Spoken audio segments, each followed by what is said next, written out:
Okay, there's something wrong with my chat. Hang on, there's something, I was wondering what the hell is going on. Because I'm like, there's not one person in here. And then I go to my YouTube and it says there's 100 people here and I didn't see anyone. And now when I go to YouTube, I see the names in the chat. So there's something wrong with my Streamlabs. So I apologize for that. You probably thought I was insane. Let me try to refresh the chat here because... now I have names. Okay, that was concerning because I was like, what is going on? There must be something really big going on YouTube. Okay, well, okay, whatever. His chat still isn't right here, or it's not right there because my YouTube says something else in here, but that's okay. Hi, Whisper to Me. Hi, Jessica. Hi, Pat. Hi, Anna. Hi, Dorsey Cabins. Hi, Chaos. Hi, Kathy. Hi, Dalia. Hi, Mary Cam, Lisa, Sharon, Scarlet Rain, Mystery Truth Seeker, Tori, Brenda. Yeah, I did hear about it, yes. Hi, Lisa, Wildlife, Scarlet Rain, Keza, Flower Girl, Brenda. Now I'm losing my mind. Cherry, Ivy, Linda. I call you 10 times. I did. That's all right. Laura, Hurricane Hunter. I was listening to episode 1. Oh, okay. Hey, Dorsey Cabins. Hi, Nanette. Thank you. Did you see your happy mail? Thank you for the happy mail. A quiet night turned into an indescribable kerfluffle when you least expect it. Hey, Mary Beth. Hi, Anna. Hi, dear. I sent you an email just now. Can you please send me? Yes. Okay. Whisper to Me. I got you before. Pat Miller. We're hoping they could start. Yeah, what's going on? I'm going to talk about that because why didn't they? The case, okay, what I was trying to tell you guys on my bike, did anybody listen to the defense closing without looking at the attorney? If you haven't done it, you need to do it and tell me who he sounds exactly like. Hi, Liz. Hi, Tina. Hi, Seaglass. Hi, Wildlife. Hi, Ivy Lynn. Hi, Evie. Hi, Danielle. Hi, Veronica. Dorsey Cabins, I'm trying to figure, and you're like, yep.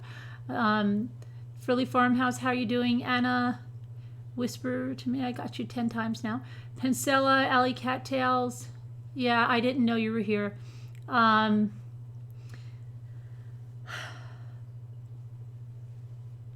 Laura.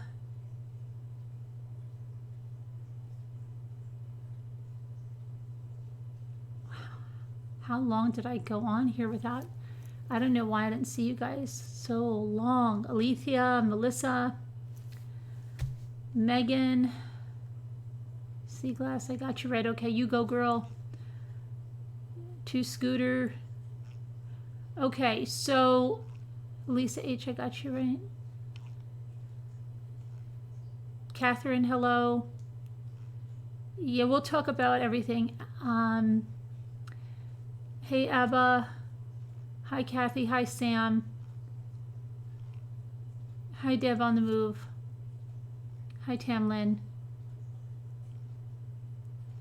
Okay, so, hi, Nisi. You did return your books, and you got your refund and no hassle at all. Great, thank you for letting me know. Did you ask them if they were getting a lot of returns on it? Many returns of the day. Yeah.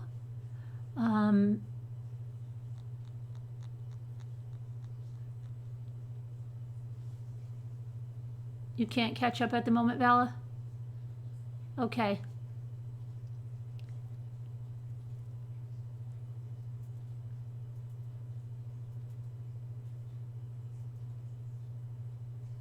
Rita Arrero? Rita Ario? What are you talking about? Do you know Wash Rita Ario is? Who's Rita Ario? Who's Rita?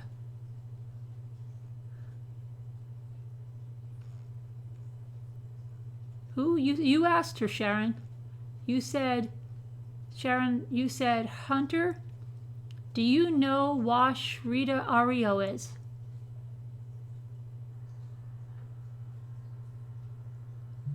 Who do you think the attorney sounds like? Did you listen to him? He sounds exactly like the person. He's an actor. There's exactly like him, but you have to not look at him.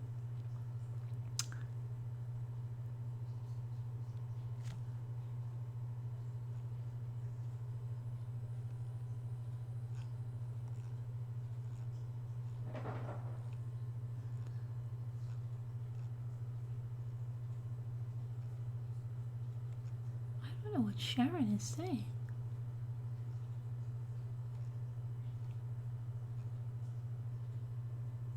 Where's the hurricane hunter? What happened to Hurricane Hunter?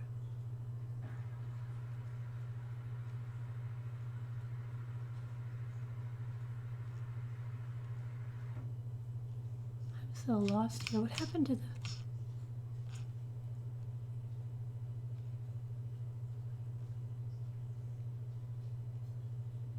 Wasn't there somebody in here called Hurricane Hunter? Oh, there they are. Sharon Martin. Okay, I don't know what they're okay. I'm asking, is he know who who I don't know who that is. Who is it? Hey there, Prim Proper. So nobody listened to that. Hi, you're halfway through.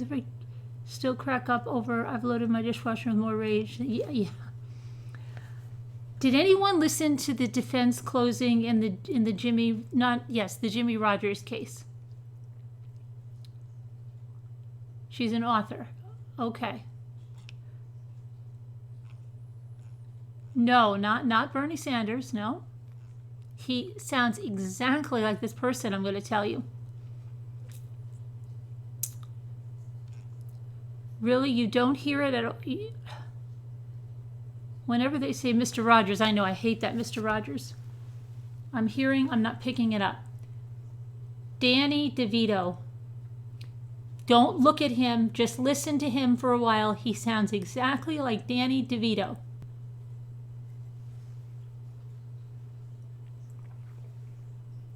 I'm not joking.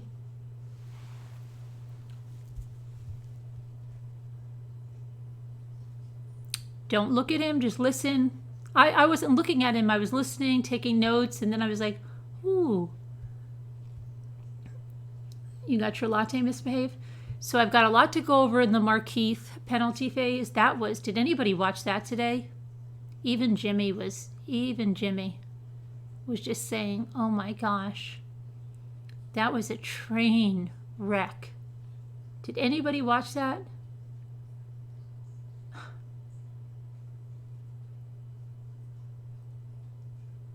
That was a train wreck. And then Jimmy Rodgers, I'm going to go over a little bit of that. That was those closing arguments.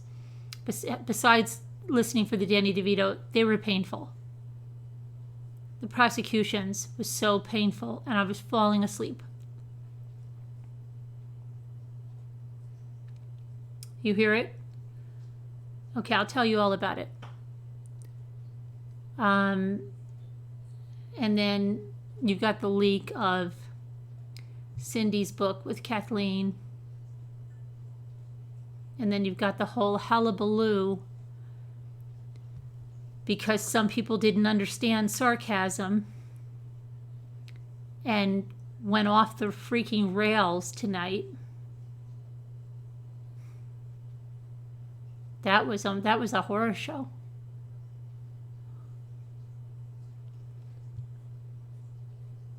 Yeah, they didn't understand sarcasm.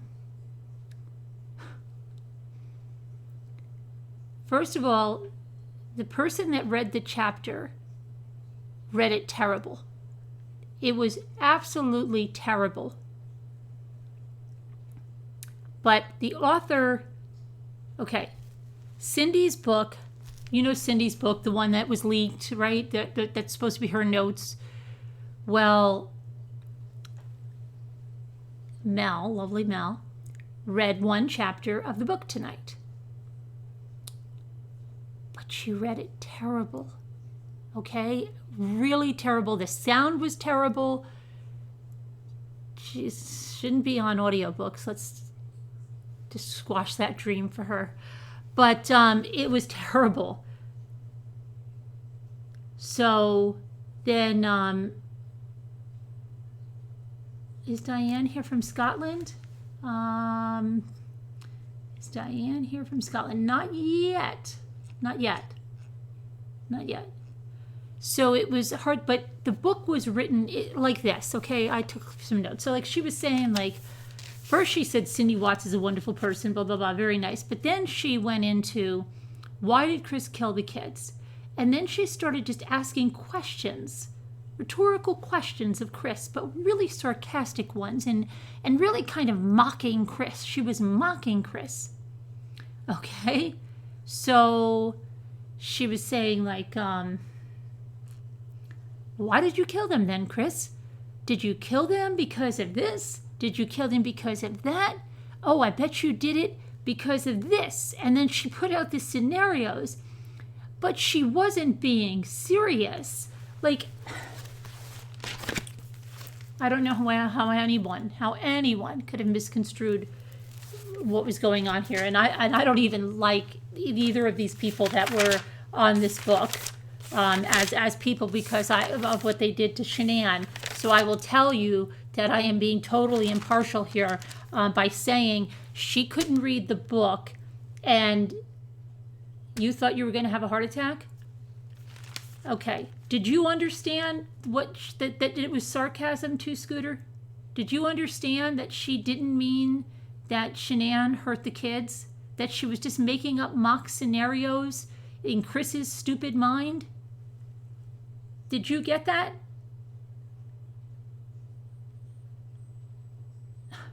What is sarcasm?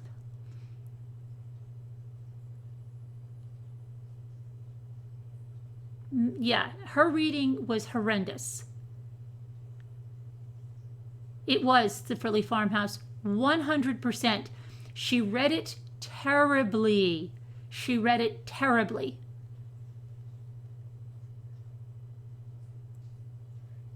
Okay. She read it terribly. She went through, did the girls have to die so you could protect Shanann's memory? Was Shanann hurting the girls so you took them and you silenced them to keep her secret? Okay, and then had the medical records sealed? She just kept saying, how stupid are you? You didn't have to kill your kids. She kept saying, I don't know why you killed your kids. I'm not saying it's a good book or anything like that, but I'm saying she didn't mean any of those things seriously. And believe me, I'm someone that does not care for Mel or the others. So she wasn't saying any of that seriously. Someone should have stopped her, The Frilly Farmhouse, from reading because, first of all, the sound was terrible. I can't believe nobody, I don't know, maybe people were saying stuff, but nobody stopped it. But then another creator opened up a live and went off the freaking rails in some kind of a flipping out rant, okay? And over it.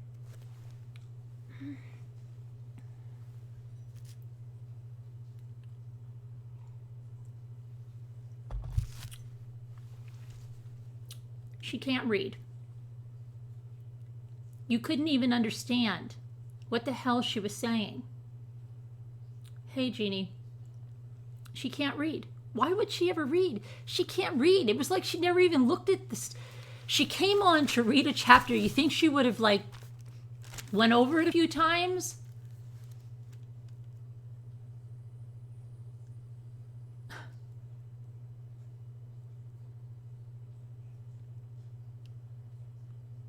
Apparently, Frank came in and said it's BS. But she had, you're right, she's monotone. She had no inflection in her voice. She didn't know how to read sarcasm. And it was ridiculous.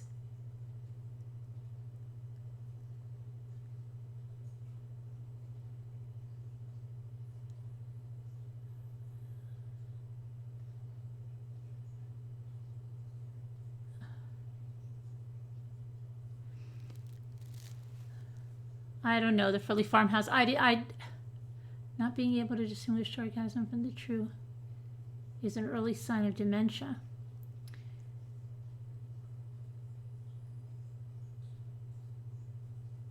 Yeah, okay, Kanye. Thanks. I think pretty sure now instead of reminding people of Cindy, now they're going to start in another one. So just so we know, we'll watch Kanye. Okay.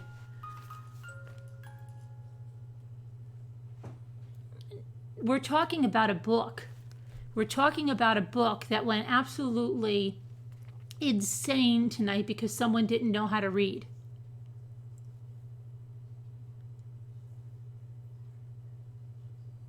Absolutely. So yeah. Email, no rush. Okay. So yeah, so I mean, I think it was yes, the first chapter, but it was such a disaster. It was such a disaster. It was such a disaster. Mel read it, and she can't read. She can't read to save her life.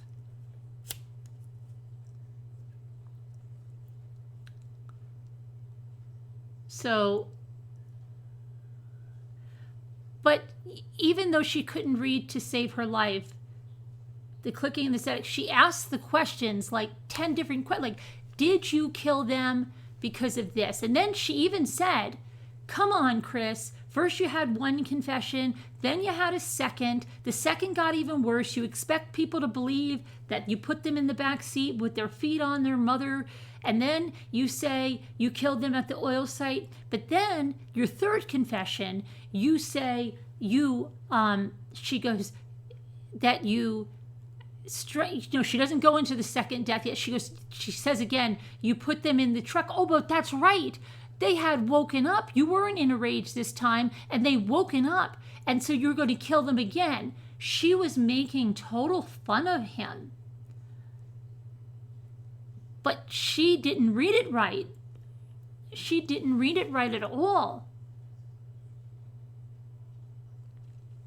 She had no inflection in her voice at all. She was mocking him. She was 100% mocking him. She was saying it was all lies. She was saying she didn't believe a thing he's saying.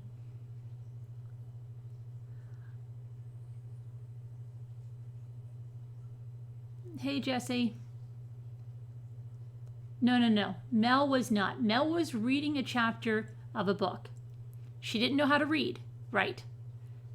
And she had no inflection. She read it monotone. She stumbled around. The sound was off. A lot of people couldn't tell or understand what was going on in the chapter. They couldn't read the text messages either. It was a mess.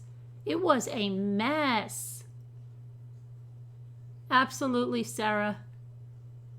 Absolutely, there's some issues there. 110%. And also, I think it was a seized opportunity. If you catch my drift.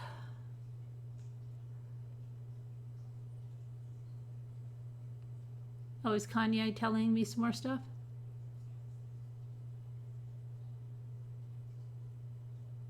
Hey there, Elise. Showed up late. Didn't you have the screenshots in order? And then the book reading? Right, absolutely. It was a mess.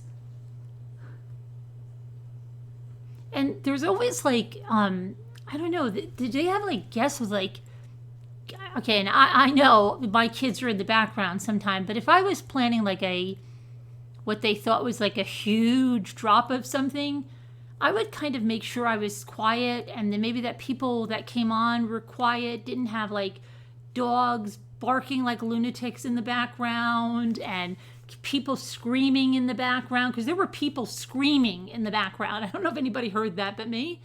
And the sound, the echoing, everything, it was nutty. It was like, hey, Joanne. So that was a fiasco, but it was blown. it got blown out of proportion because the person didn't know how to read.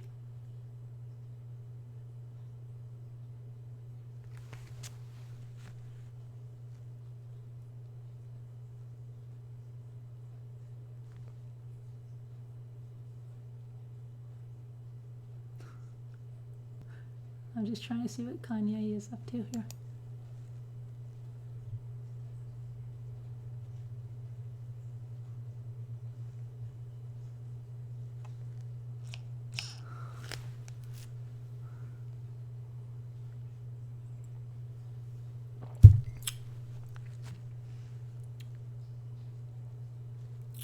My daughters are with someone. Don't worry about it, Kanye.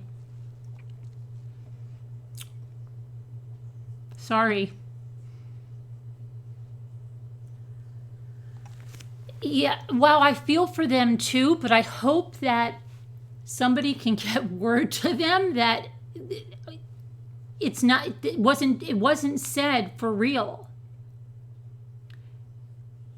I mean, we've done things like that here. Like, how stupid are you, Chris? It's kind of like that. You think that, what did you do that? Oh, you did that because we've done that here. Don't you? It's the same thing like when we did it in the confession and we said, oh yeah, Chris, I'm sure, right? Shanann was strangling the kids, right? And that's why you jumped on top of her and you killed her. And then you just happened to go and not call 911, but you wanted to, help save her and not tarnish her memory. So we've said exactly like that, but it's been dripping with sarcasm and we are mocking him.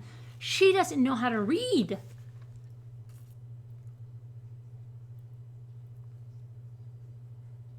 We've done the same type of thing, but it's been very obvious. We're telling Chris he's a moron.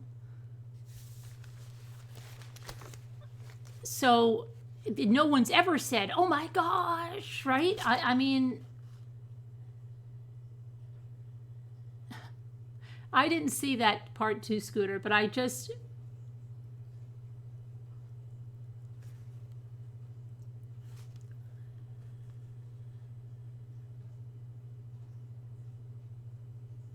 Pretty sure she was drunk. The one that went off or Mel? Which one are we talking about, Terry? The one that went off on this?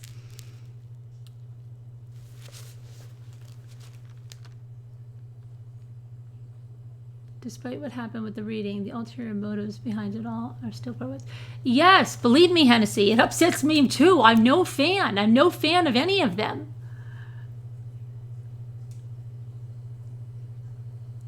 But I'm just saying, what started this was that she doesn't know how to read, especially read sarcasm. They're 100% pro Watts. No doubt about it, Pencella, 100% pro Watts.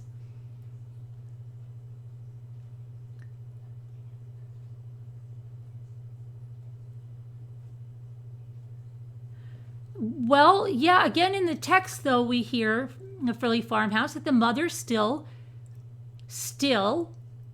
believes Chris is innocent.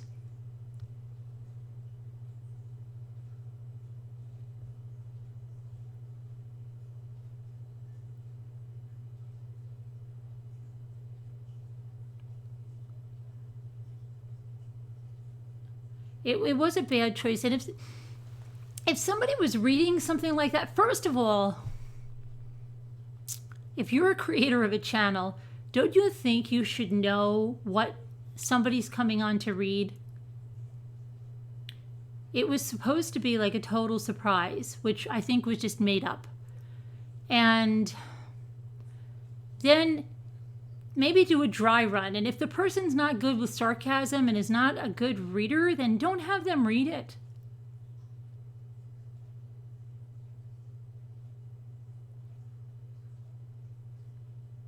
But the book, I mean, they say she's a professional writer. When she started off, I know Cindy Watts, and Cindy Watts is a warm and bubbly or something person, right?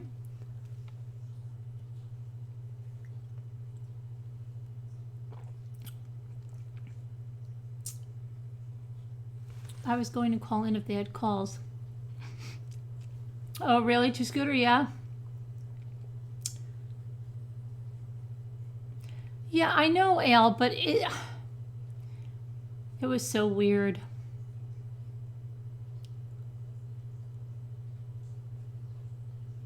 It was really weird. And if someone came in, the way she was reading it, there were so many pauses. It was just crazy. But anyway. Okay, so let's talk about Markeith, because that was a train wreck. I have never seen a penalty phase for, you guys know what Markeith Williams, not Markeith Williams, who the heck is Markeith Williams? Markeith Loyd is on, is convicted of, right? You know what he's convicted of, okay? And you know that beyond this trial, he shot and killed a police officer, a woman, a female police officer at Walmart who was shopping at Walmart. He was wanted. Someone came out and said, I think that's the guy that's wanted, because that's after he killed his pregnant girlfriend, okay? It's after he shot her brother. They said, I think that's your guy. And she was there shopping, and she was loading her car up. And so she went over there and said, excuse me, and something about, what is your name? And he just started shooting at her. And she returned some fire, but then she went down, and then an eyewitness is right there. I heard the interview. You can listen to the interview. He stood over her, just unloading his gun into her face. Okay, so, but that's not even the trial now, okay? That's not even this. And now we're in the penalty phase for the death penalty, right? Okay, which is so ridiculous that he wasn't tried for everything at once. But how ridiculous is it that he's supposed to go on trial, I think, for the police officer that he killed, I think in January, and that's going to be another day. So why didn't they just do it? Just do it all at once. Okay, so anyway, apparently you see the mother come on. Okay, and they put the mother on. And I can't, who was that judge? Remember that judge with the with the corn rake case? Right? Remember, she was like rushing people through. Hurry up, just answer. Come on, we gotta go. Right? She was like, speed it up. This judge is the absolute opposite. Absolutely. I would have gone crazy, because they start with the mother. Literally, we went back so far and spent so much time, but you have to listen to what she said. You're not going to believe this stuff, I'm telling you. They start talking to the mother. Okay, the mother says that she lived on an Air Force base. Her husband was in the military, right? Okay. And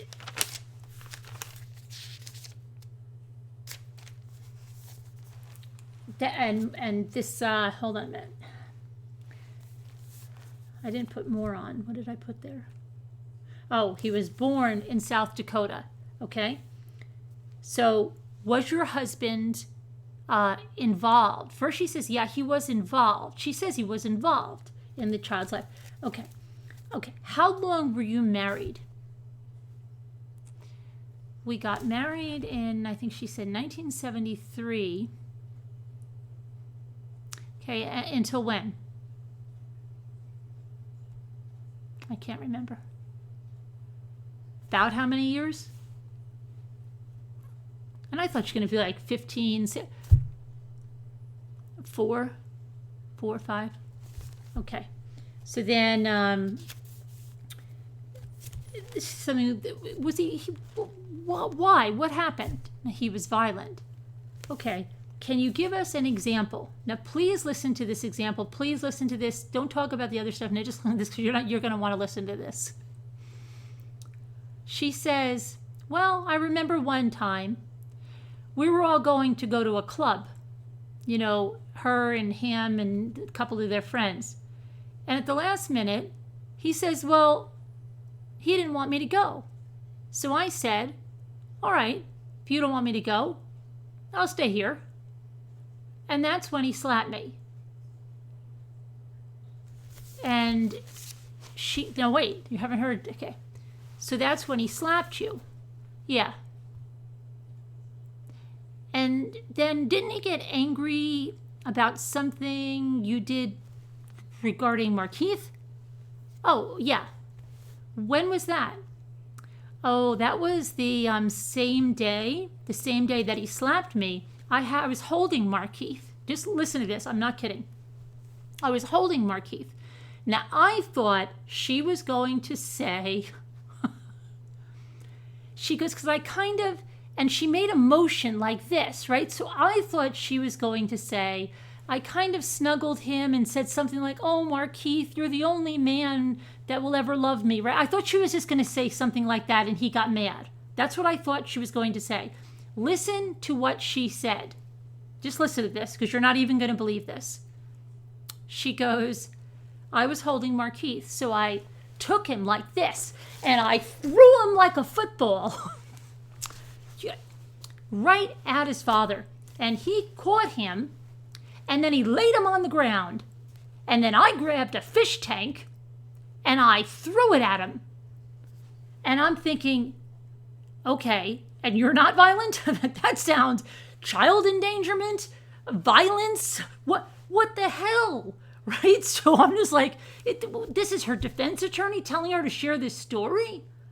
Oh my gosh, this was insanity. This was insanity. I'm saying, what the hell? This has got to be like, this is crazy. Yeah.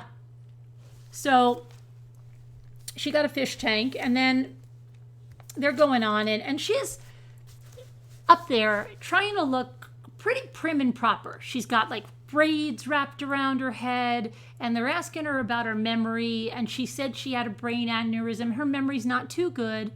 Not too good. You know, she's got some things. Where are you living? She's living with her daughter.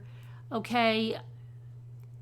And then they start asking her, you know, so many questions about Markeith and oh, he took care of people. He did this. He was always doing this. But did you notice that he changed, you know, after he went to prison? What happened? And he, apparently he stole a car and he got beat up so bad that he was unrecognizable.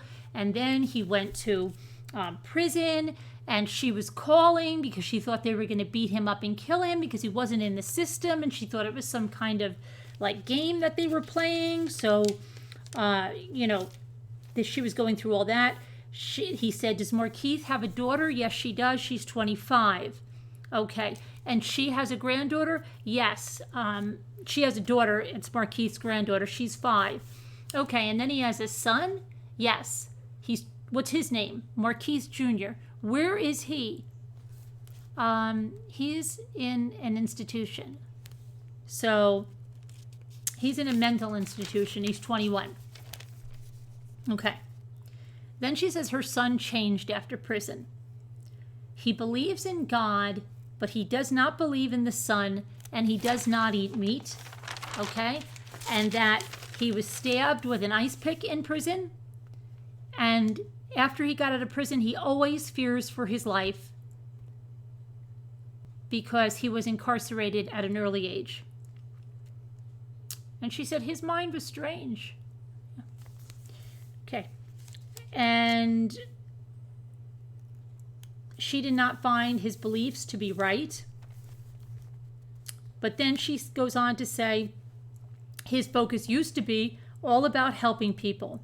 And now he had a daily struggle with thinking that he was about to be killed. But she knew that Markeith loved her. And then they started showing her photos, okay? And it was just going on and on and on. And then she said she talks to him 2 to 3 times a day. She visits him. She loves him. Will you visit him if he is incarcerated for life? Absolutely. And the cross-examination, the attorney says, well, last month you had a deposition in this case. Do you remember that? Do you remember all of us here? She says, I don't remember you. He says, okay, well, you don't remember me. Do you remember the deposition? Yeah, somewhat. So then he points out that she said, when she was asked if he changed, she said no then, okay? And do you recall being asked if there was changes in Markeith when he came out? And she just kept saying, I saw the same, he said, you said, I saw the same son.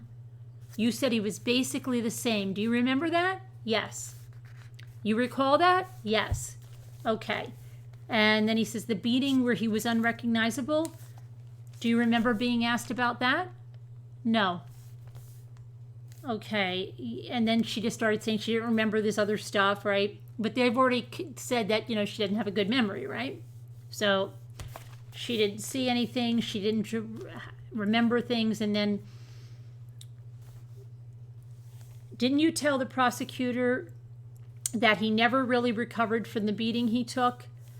And then they start talking about that he stuttered before the incident. Did that change after the incident? No.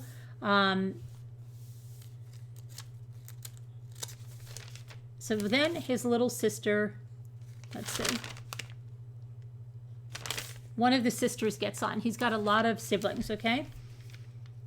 And they asked the little sister about him, and she says, well, he was really good because now you get a different story about Mom. Now, just remember Mom on the stand, right? Mom, we heard you through the fish tank, but we didn't hear much else about Mom. Well, Mom was starting to hang out. Mom was never home, really. Many times we went without food, and Markeith used to steal stuff for us like bread and bologna, and so that we had something to eat. So did he have any male role models in the house? No, but you guys had a lot of different dads, right? Your mom had a lot of kids with a lot of different dads? Yeah. And none of them took a role in the house? No, not at all. Okay. And then what about watching Roots? Watching Roots had a made a very big impression on him? Oh, yeah, it affected him a lot. How did it affect him? Well, he would become, what did I have this here? Oh, he understood oppression and he wanted something different. He said this is what being oppressed is. We could not stand up. We have to see someone, what is this? Here, okay, hold on a minute. See, I've got to look, my notes are a little shorthand, okay? So, because they're talking like a mile a minute. So they saw Roots. He knew that the black man was oppressed. He understood oppression more than any of them. He wanted something different for his life. And he just couldn't stand by and ever see another person wrong. Never. He always stood up for the underdog. Okay, well, tell us about your mother. Oh, okay. So your mother, what was she, strict? Yeah. Well, how did she discipline you? Oh, okay. Let's see. She basically beat us for every little infraction. There was really there were no timeouts or any other type of punishment. It was always beating. She beat us with belts, extension cords, what other things? Spoons, pieces of wood, switches, whatever she could find to beat them. So now, but do you think that's abusive? They don't call it abusive at all, okay? But I think he was trying to say that Markeith was, this is weird, okay. was disciplined, okay? But the sister's talking abuse, but the attorney doesn't classify it as abuse, okay? So they said, well, tell me an example of how strict your mother is. She said, okay, well, one day we got water because we were thirsty. And we were sitting outside on the steps and we were drinking the water out of plastic cups. And our mother comes driving by, she's home from work. And she saw us sitting out on the steps with the plastic cups, and she went ballistic and said those plastic cups should not have been out of the house. And so she beat us all.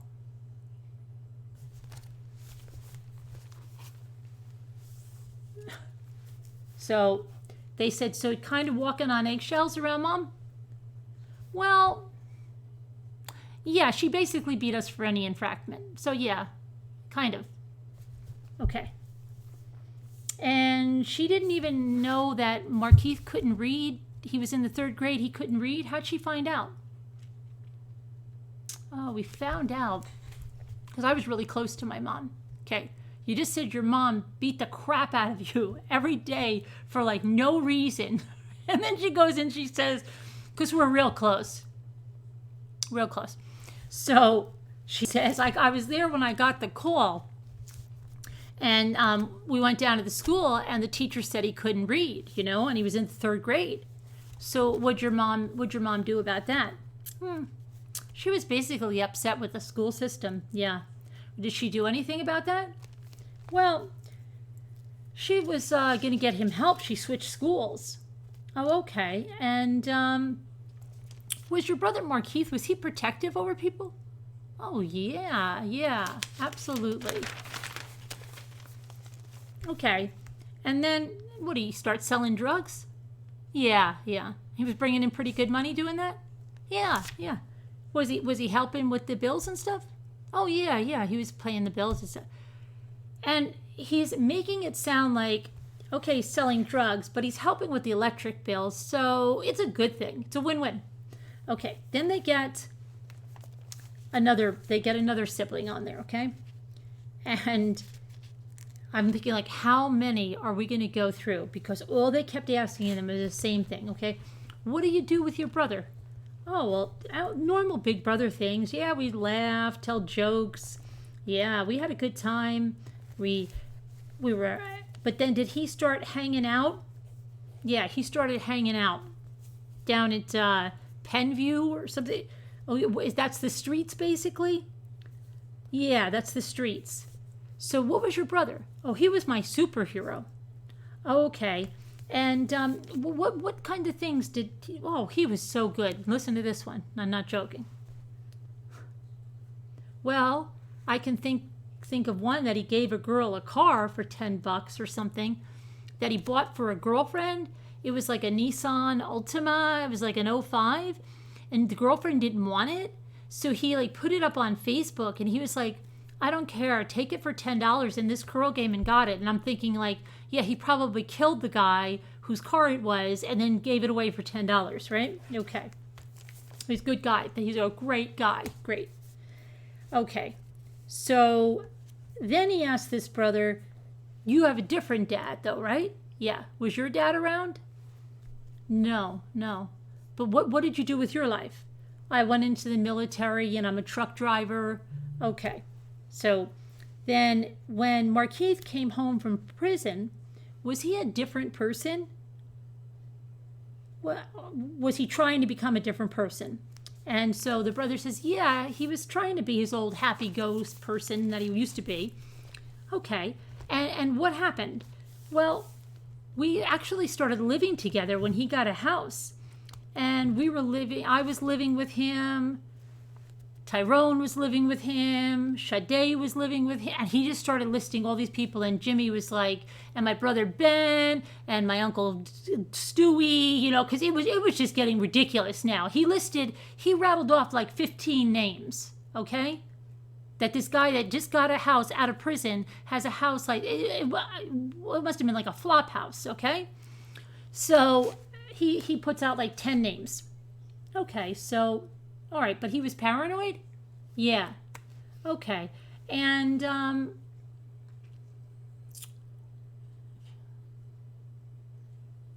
Brother said, figure. Oh, okay. He said, I noticed how paranoid he was when I had my own family and I had something going on with my son. And I was talking to my son about it and I had my phone in my hand. And he said, my brother goes, Markeith says, hey, take that phone out of your hand because they're tapping into that phone. They're getting all your information. They're listening to everything. So they're trying to say like he was really, he had, making it sound like he was paranoid schizophrenic. So then they get another sister, right? Pictures again, the whole 9 yards. What was, oh, he stole food. Yeah, he did. He stole food because we wouldn't have food. He went and stole it.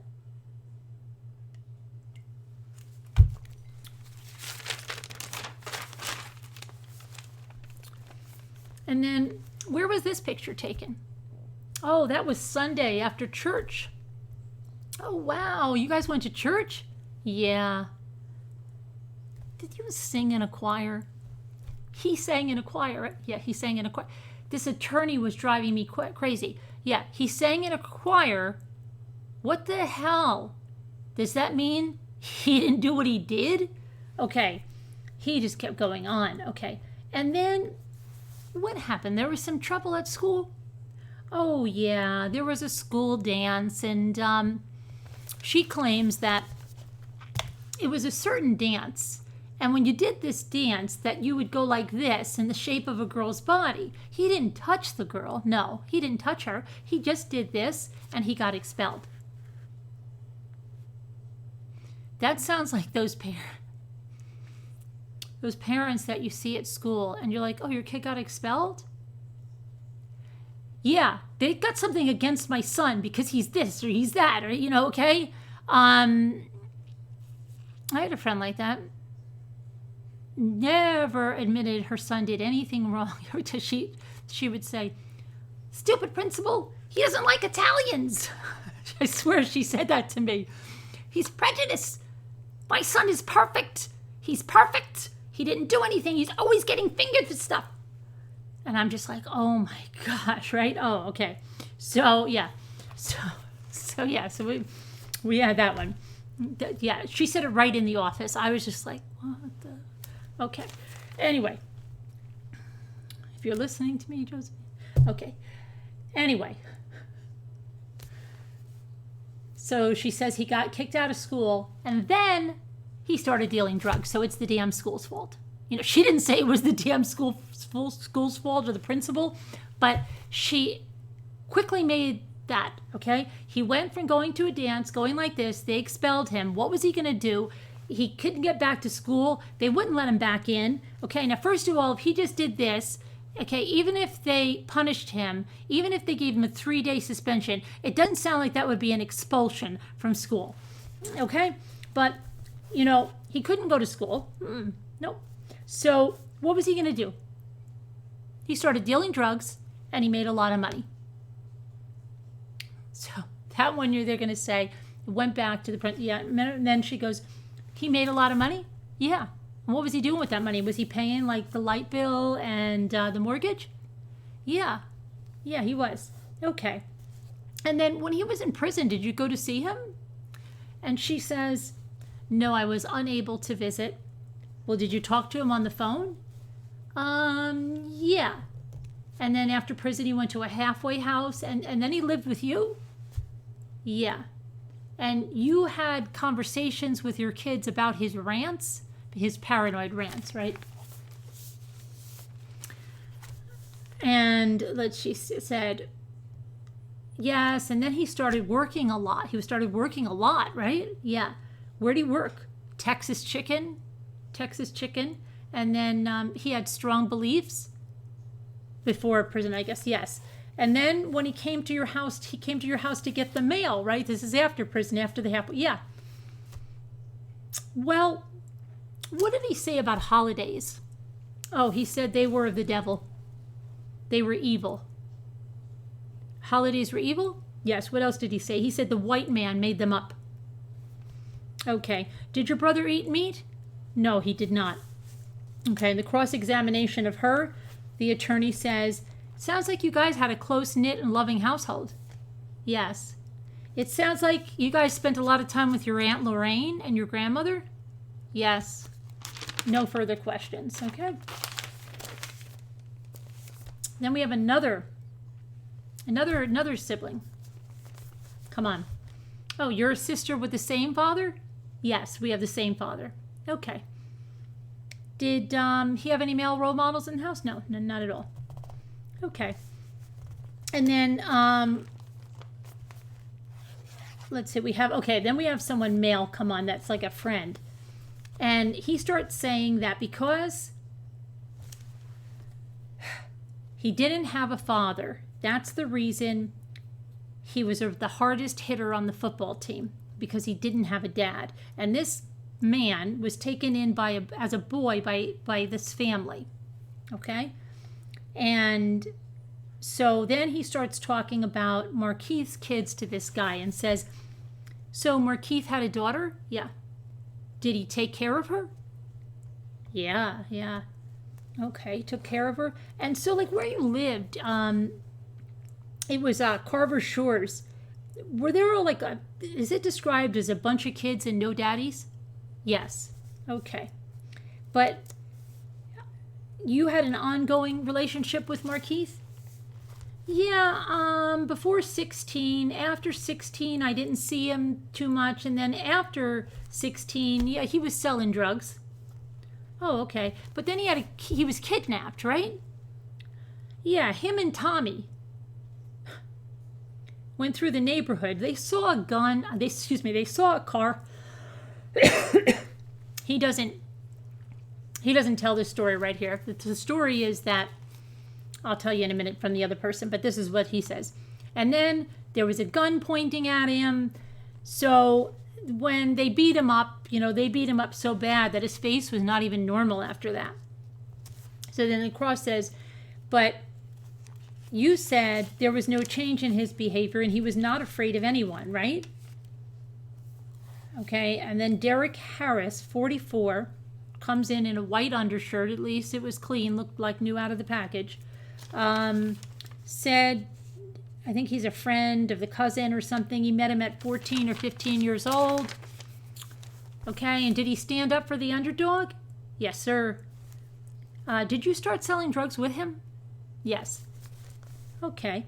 And in the neighborhood, what do you basically, he goes, well, basically in the neighborhood, there's two ways that you could go. You could sell drugs or you could rob, and we chose to sell the drugs. Okay. And were you present during the drug raid at his house? Yeah. Okay. And what happened at that drug raid? He was sent away for 14 years? Yeah. And what happened to you? I got in possession of cannabis. Oh, okay. And so, who's Eric Dorsey? Oh, that's the guy whose drugs they were. Okay, so they were his drugs that Markeith went to jail for? Prison for? Yeah. Oh, boy. Why didn't he take his drugs to his house, this Eric Dorsey? Oh, because his little brother would steal him, of course. Oh, okay. So Markeith took a plea deal and went to federal prison for Eric Dorsey's drugs? Yep. That's what happened. Okay. And you visited him there? Yeah. Okay. And Markeith has a son, right? Yeah. And what other places did Markeith work at? Well, he worked at Texas Chicken, and he worked at security. Okay. What about that time when something happened and went down at Texas Chicken? There was he was robbed or something? Oh, that really affected him. Okay. Did you say it really affected him? He said, I heard about it. I can't really say how much it affected him. So he said, did you ever see him carry a gun? He said, I never saw him, but I heard that he carried a gun after that. Okay. And the cross, the attorney says, okay, so Markeith is supposed to be looking for, you said Markeith went out looking for these guys, okay? But then you're saying he's so affected because he got robbed. What was he looking for them for? Because he said that he was looking for the guys that robbed him. So he's making, what the hell is, if he was afraid, he wouldn't be looking for the guys, right? He's looking for them to kill him. And then he says, so it sounds like everything was a pretty happy family. Yes, nothing further. Then they bring up Eric Dorsey, okay? Now, Eric Dorsey just grabbed a handful of mints from somebody that must have been passing the mints around in the, in the pews or whatever, right? He was doing some ASMR with the clicking of the mints on the stand. And a lot of blowing noises into the mic. It was really distracting. Anyway, he's a manager of Subway. First I thought he was like manager of the Subways, but I realized I think he's a manager of Subway sandwiches. Okay. You had a felony? Yeah. Okay. And that's what you went to federal prison for? Yeah. It was for the drugs? Yeah. Whose drugs were in the house? Oh, they were mine. Okay. They weren't Markeith's? No. All right. And you market the drug. He said, you're a drug seller? Yeah, I market drugs. Like the attorney was making it a drug seller. Okay. Yeah. Yeah. I market the drugs. Yeah. Sell them. Okay. So I'm selling on and off. Yeah. But why'd you have the drugs in his house? I couldn't bring it to my house. I had him in his house. I had him in a room. I had a room in his house. And I kept him in a lockbox with my money and my guns. Cross-examination of this witness? No thanks. Okay. Then they bring in a Jesse. By this time, my head is exploding. I have carpal tunnel in my hand. My arm is killing me. Okay. Jesse McCree. Now, he got some of the mints too, but he was calmer with the mints, okay? And he's a pastor, okay? So he starts saying he's got, I guess, missions in Orlando and Newark, New Jersey, and somewhere else, and he's 37. And he met him through his first cousin. And oh no, excuse me, he is his first cousin. And Jackie McCree is his aunt. His mother and my mother are sisters. We have this and then he clarifies. His mother and my mother are sisters who have the same mother and father. Okay, and he said he's always laughing and joking. He's a real jokester. So you observed he had no father, right? Yeah. Did you have a father? No. Okay. Do you know how it affected him? I don't really know how it affected him, the totality of how it affected him, but he took care of us kids, and he lectured us that we better stay out of the streets, because he was in the streets, being a drug seller. And he provided for us. But you all grew up in the church, right? Oh yeah, my grandmother was the secretary of the church, so we went to church for everything. And we were youth ushers, and we were in the choir. And then you answered God's call, right? Yes. Okay. So were you ever around selling drugs or anything? Oh no, he would not allow it. Oh, okay. You remember when he went to prison? Yes. Okay. When he came back, did you have some contact with him when he was in prison? Some. Okay. When he called his mother, I would talk to him. Okay. And what did he tell you? Well, he wanted to know how little Keith was doing. Okay. And where is little Keith? He's in an institution. Does he have a diagnosis that you know of? No. Okay. Before prison, what did he do? Oh, he went out of his way to help people. Yeah, totally, yes. Okay. And he always made sure everybody was okay. He was always laughing, and he always made sure that little Keith's baby mama and little Keith had all their needs met. He was always checking up on the baby mama and little Keith. Okay. And did you talk about religion? Seldom. Okay. And after prison, what about his religion? Well, his belief system changed. He believed religion was given by slave masters to control, and that white portraits of Jesus gave us less self-worth. And he went on Facebook rants about oppression. Oh, yes, he did. Okay. And, but he was still trying to get some work and trying to get his life together? Yeah. Okay, cross-examination said, did you grow up in the same neighborhood? Well, yes and no. And so then he starts saying, you know, I lived a few streets over or whatever. We were not living too close then. And how old were you when you moved there? About 1 or 2 years. And then that was basically it. There was no redirect. Then there's Tyrone Lawson who got up. This guy, he was mean.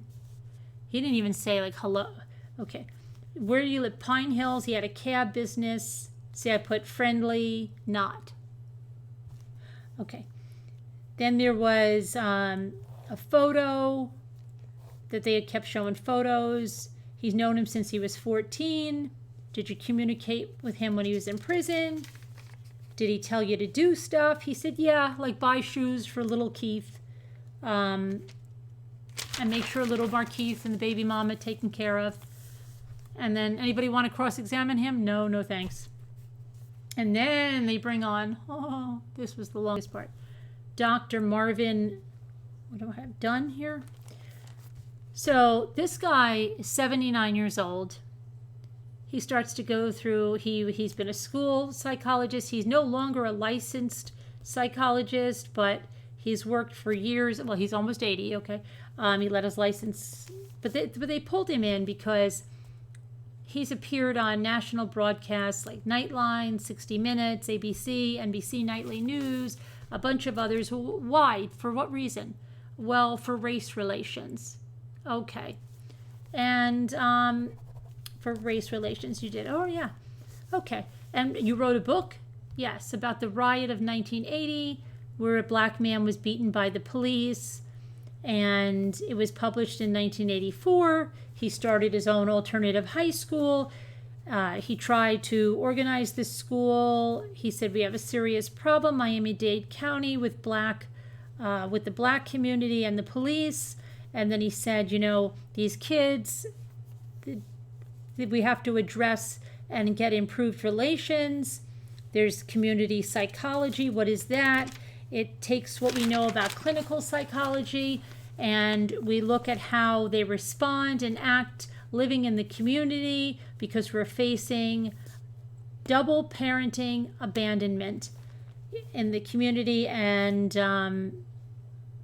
so they asked what he reviewed when he looked at Markeith's case. He said he reviewed the Suncoast News psychological report on Markeith. He reviewed the arrest affidavit. He read the handwritten notes by Markeith Loyd. He looked at his school records, and those were the major things. Did you meet with Loyd? Yes, 3 times for 3 to 4 hours each. Did you interview family? Yes. And you reached, you know, a decision, you reached your opinion of what is going on with Mr. Loyd. He said, well, he's psychotic. He's a paranoid schizophrenic. He has delusions, and he has developmental issues that could be, what did I put there? That could be mentioned, but he didn't. Okay, did you talk to any other doctors? No. Did you review something from Dr. Sensa's? And I don't think he even knew what that was. Then he said, yes, he did. Now, if Mr. Loyd is delusional and psychotic, what would you describe how he grew up? He said, Mr. Loyd grew up like a weed in a manure patch. He grew up in a poisoned environment. His mother gave him no guardrails. His father gave him no guardrails. His mother did not even know he could not read in the 3rd grade. He had no support for his educational aspirations. His life was surrounded by crime, drugs, and violence. He was kidnapped and beaten so badly you couldn't recognize him. He grew up a cripple. This is exactly what he said. Damaged things. He grew up crippled, damaged. What did I put? Nothing normal about his development at all. Okay? He's without a father. That has a huge effect on how he views the community. Not having a father because of the environment. He does not learn his limitations. He grows up wild. It's part of the problem raising black males today. And this guy says, I raised 3 knuckleheads and I talk to them about the police. Mama can do it, but it's better internalized when a dad does it. Okay? Extremely dysfunctional family.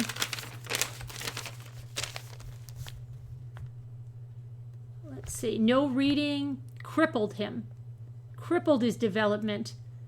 And then he said he didn't know how to understand and interact to make decisions.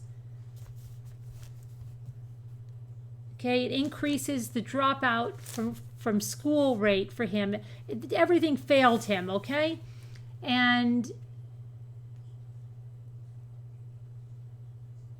drug dealing. Oh, and then he falls into drug dealing in the neighborhood. And he says, well, you can't believe the temptation that there is. The temptation is so great to become a drug dealer in these neighborhoods. He's had his own students in the school that he made say, well, Doc, we make more money than you in one day. We're making $600 a night on Miami Beach. Why do we want to go to school? And the drug trade is run by people who prey on vulnerable kids. So we've got to have something to compete with that. They need a mentor. They need a teacher. They need an uncle. They need a granddad. They need someone. Kids can be saved by an individual person that reaches out. And so then he said, well, did he tell you that Markeith and Dana, his sister, took care of the other kids because Mama's not there? Right. And they told me that one time they used to pretend they were eating ice and they pretended it was steak. Their mom wouldn't be there for days at a time. The electric would be out for 3 days. The mother, she had a lack of, what do I have? A lack of something with a lack of stability with boyfriends. She was loyal to them. She would give them her checks. Christmas would come and they would have nothing because she gave her entire check to her boyfriend. Okay? Men who were a terrible example. And Carver Shores, if you grew up there, the likelihood is increased exponentially that you're going to go into a life like that. But if you grew up in Coral Gables, okay, and you were white, and you were supported by a great family, and he said, and you break a law, I will never take a case like that because you had everything, okay? You weren't damaged in ways that it's not your fault. Institutional failure, educational, parental failure, that's what this is. But if you grew up in Coral Gables and you were white and you broke the law, there's not much that is not your fault. So the other way he says there's not much that is your fault. He explains that he's not excusing his behavior. But when he was very young, he was taking care of others. But it's easy to put away school, to go to the streets. You get fast cash, dollar bills, y'all, right? Chances are 10 times stronger that a kid in that neighborhood will go into drugs than someone in Coral Gables. And more black people are sent to jail, to the death chamber. The family is disintegrating. They see police as the enemy. The incident where he was kidnapped. Did you speak to the person that was with him? And then he says, well, Markeith told me another person approached him about stealing a car. And Markeith said, hey, I'm not a car thief. I'm in drug sales, but hey, I'll give it a shot. And he went along with it. And when he did it, they got discovered by a guy named Pat.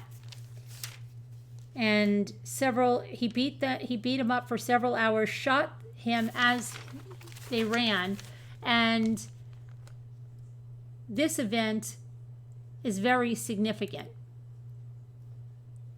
It's life-changing, because when you get shot, he says, after getting beaten, you never forget it. Never.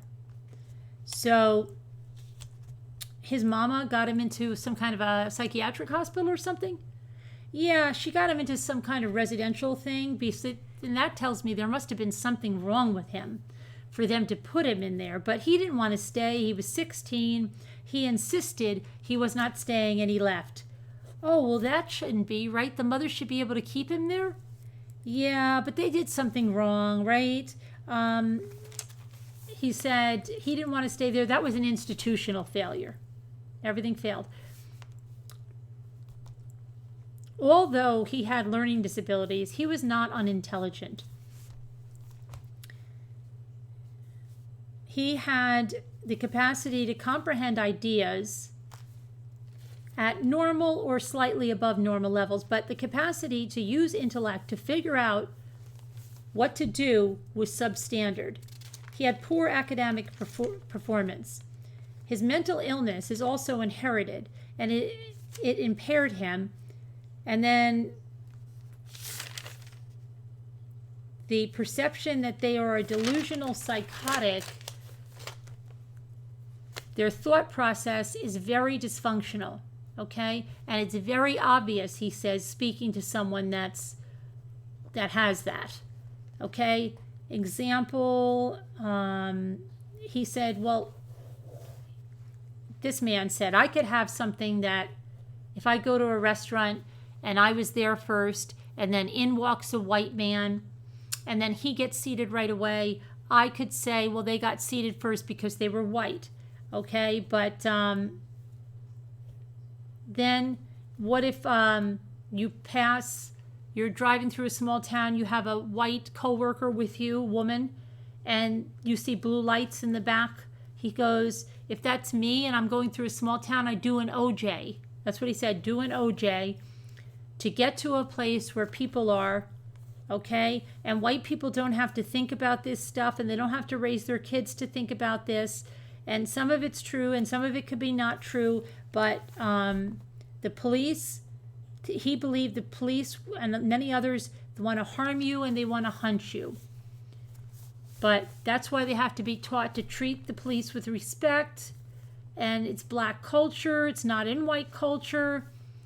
You know, white people never have to worry about telling their children what the black people have to tell their children, because the white parents just say, here's your license, okay, be respectful. And that's not the way it is. That's the reality for the black kids. It's not like that. And as someone raised in the area of segregation, because he's 80 years old on his next birthday, it's even more so. Someone raised in an environment like that, would their paranoia be increased? Yes, he said. And then what about somebody that was falsely accused of 2 crimes? You know, would that increase his level of paranoia? Yeah. Okay. Did Mr. Loyd tell you someone was trying to kill him? Yes, he always said, police are trying to kill me. Those crackers are trying to kill me. He called them crackers? Yeah, he called them crackers. Okay, so he's delusional and he has enhanced paranoia because he grew up where he did, and there's a difference in black versus white. Okay, so this just keeps going on. And then what about Roots? Okay, what about the Roots movie? Oh, well, if you're not mentally ill and you see Roots, you're not going to get affected, but he's mentally ill. So, of course, he got affected, you know? And then he had a cousin killed in 96 named Wesley. Yeah, and that really affected him, because anytime you see anyone being killed under whatever circumstances, that's going to affect you, someone being killed. And it stays with you your entire life, and especially when there's no counseling, it's detrimental to a person's development. Okay, and then a coworker at the Texas Chicken, he was robbed, right? Yeah, and then Let's see here. Bioevidence, genetically based, but skipped. I think he's talking about Missy. Oh, the biological evidence for the psychotic conditions. Okay, but how come compared to his family members, some did better even in the same situation? Again, he says, some turn out fine, some don't turn out fine, growing up in the same conditions, but mentally ill like he was increases his chances, and that's the huge factor between him and his siblings. Okay, so then they had the cross-examination. And doctor, am I correct that every time you testify, you're for the defense? Yes. Okay, then look at the factors about whether you're here to look at the factors and whether there's mitigating factors in this murder. You spoke to family members to get an idea of his upbringing. Yes. You have no report or evidence he was abused. Correct. And that's what I'm saying. So they don't say that the mother was abusive, even though what the sister said sounded pretty abusive. Okay. Based your info on the time you spent with him. Oh, okay. Oh, did you base the time he spent in a positive influence into this? Aunt Lorraine, wasn't she a positive influence? Well, was she a positive influence? Yes, he finally admitted. Okay, and was his grandma a positive influence?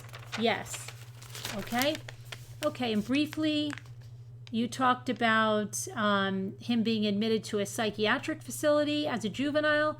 Where did you get that information? Oh, I got it from a family member. There are any records that exist? No, it was too long ago. No records exist. Okay, and the kidnapping, right? You said another young man approached him and asked him if he'd steal a car? Yes. And then he got caught by a man named Pat. He was a drug dealer? Yeah, the person that owned the car. Yeah. Okay. And do you know what race he was? No. So there might not have been any racial undertones in that, right? No. And this event did not get...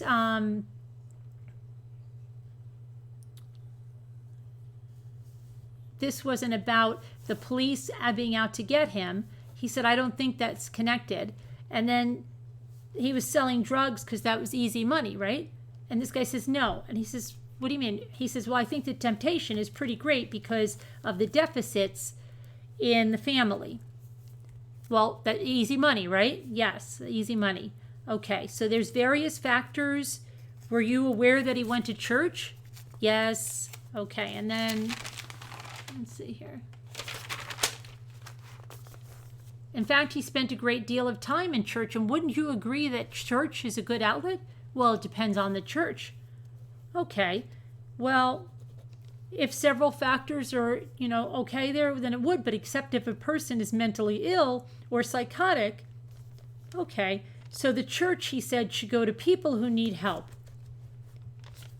So you're saying he's seeing things through a racial prism? Yeah, he's been to prison, and people that have been to prison tend to think like that. Okay?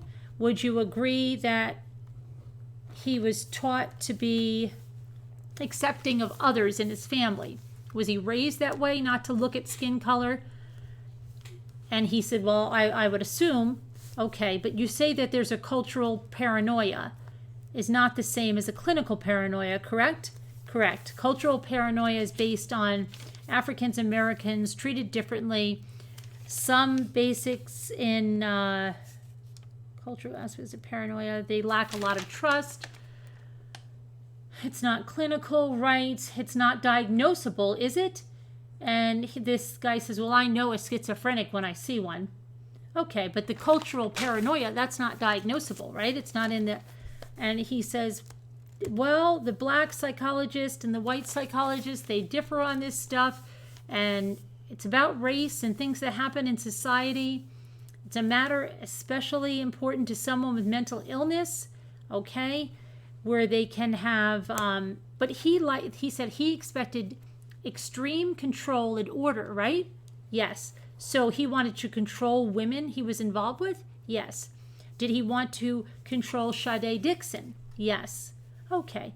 And the mitigating factors, you would agree that he has paranoia and he has race issues? In my opinion, the racism played no part in what does it say? But okay, in the didn't play any part in what happened with Sade Dixon, but it may be the reason that he ran, because when the police came, maybe if he didn't have that, he would stay and explain what happened to the police. Maybe, though, he thought the police were going to hurt him and treat him badly. So the cultural paranoia, probably not, but he couldn't say. Then he says, so how much do you charge? He said, $200 an hour. He said, how many hours have you worked? He said, I don't know, but I can tell you what I've earned. Okay, what did you earn? $10,500.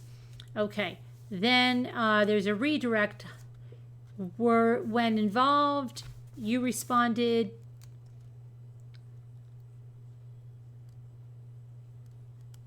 Let me see. When involved, you respond to defend. Inquest.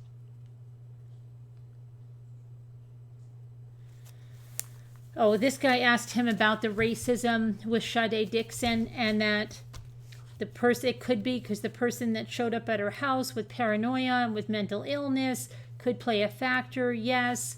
So his mind is delusional and paranoia based. He said he was out of his head, acting without thinking. That once he started, he was out of control. And the only thing that brought him in control was when he saw kids, and that brought him back into control. But he was under the control of something else. Sounds like someone else. Classic schizo behavior. He may have well had a sense he was in danger. The brother was a danger he was responding to in his delusional thinking. He had to play a part. Okay, but he's walking around with 2 guns, right? And whatever happened, he's thinking,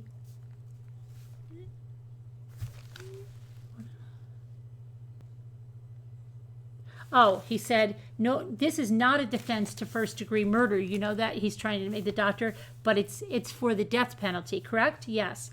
Okay. And it's suspicious in, he's very suspicious in relationships, very suspicious in his relationships. He has to be into control.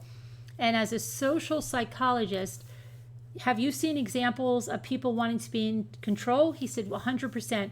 A student of his was shot, and then the police still didn't listen, and then by her boyfriend, and then she was stabbed to death and killed by her boyfriend. She was pregnant. That man was dangerous. He contacted the Coral Gables Police Department. They did nothing. Okay? People on that level who are jealous or possessive, are they prone to a certain level to be destructive or violent? Or can there be people like that that are not destructive or violent?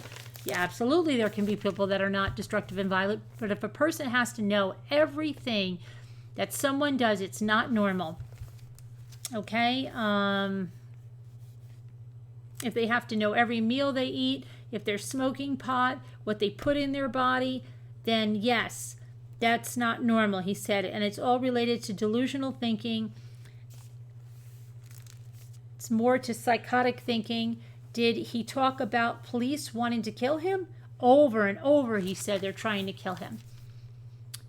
So he got very upset, Markeith, that they would not change the media story, okay? That he thought because of that he was going to be killed by the police, and he would characterize him as having extreme thought processes out of prison, and that was it. End of day. Tomorrow's another day on that. And then on Jimmy, hold on a minute.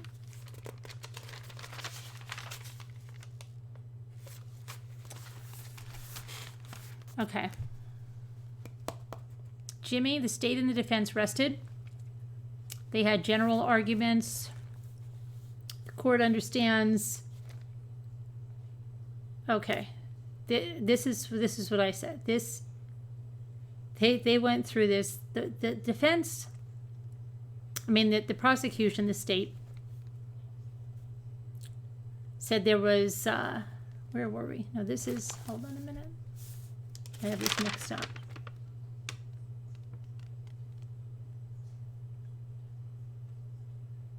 Curtis. I think I went out of order. How do I have all this stuff? Okay, I think this is...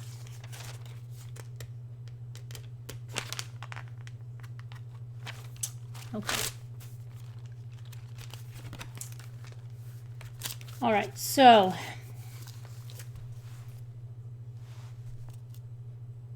they had general arguments. Oh, I know what it was. This is the acquittal. This is when they argued the acquittal. See, I'll get it after a while. There's just too many notes. Okay, so the defense was arguing that there is no evidence that puts Jimmy in the house other than Curtis Wright's. And he had a motive to listen to the story that was fed to him. They got played by Curtis. It makes no sense. Why would Curtis take a $600 deposit on a $100,000 hit? And then they said he kept saying, going back and forth, saying that, oh, he was getting paid. That's what he's saying. He's getting paid out of the bank account of the victim to be a hitman. We know Curtis was telling everyone he was going to Florida and that he can't drive. As Curtis Wainwright says, he was running around with a Garmin to and from the scene and knew that Mr. Rodgers plugged his phone in on the way with no idea they were going to commit a crime. He's saying Mr. Rodgers had no idea they were going to commit a crime. I just stopped telling people I was going to Florida, Curtis said, and even the AT&T sheets of the pings, they say right on them, do not rely on this for criminal investigations or anything like that. Results are the best estimate. Do not use for investigative purposes. And let's see. And we can say that Jimmy was never in. And the best you can say, he was in the location of that house. Okay, Curtis, you can listen to little things he says. Only time he brings up Jimmy Rodgers' name was after it was fed to him. Okay,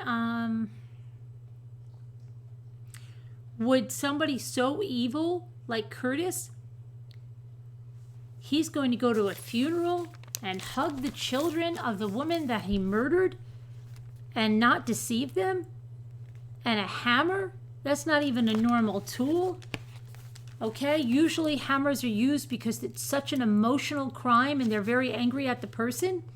Reasonable hypothesis of his innocence here. And then the state said no, their evidence is not only circumstantial, they have an eyewitness. They can respond to each statement that he made, but that the defense said, what do they have here? They have evidence, they have sufficient evidence, then the acquittal was denied. Okay, Taylor Shoemaker, they wanted to say, had been paid $19,000 by the sheriff's department for her rent and stuff. So she only came up with the nickname after, and she was paid by the media and Netflix and flown out, and she may even be getting a $50,000 reward. She said she never looked in the cooler. The county sheriff was feeding witnesses what they needed them to say. Okay, the credibility of the witnesses are for the jury to decide, the judge said. The motion was denied. Okay, so that was denied. Then they had their closing arguments. And now, I thought the jury was deliberating, but somebody said the closing arguments were horrible on both sides. Boring and horrible. Okay, what's going on here?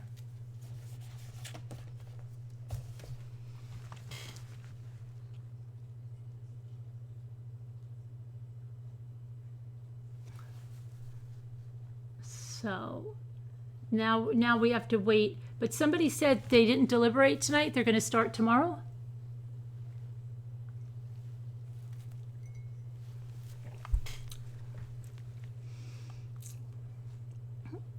quick. Everybody quiet. Yeah.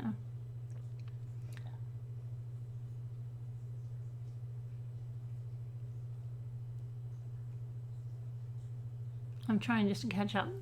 Oh, thanks. Diana, thank you for the gifts. Did you see your video?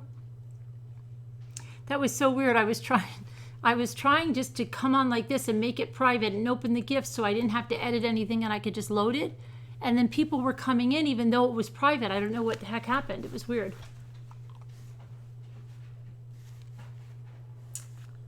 Hey, Maui Chickadee.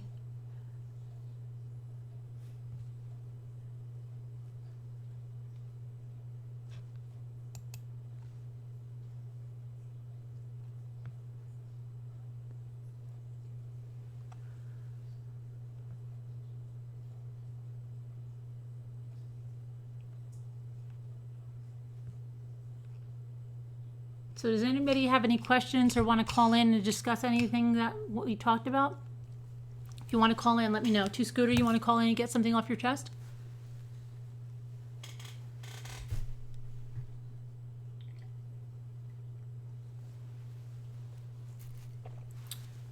You're welcome, Medigas guy.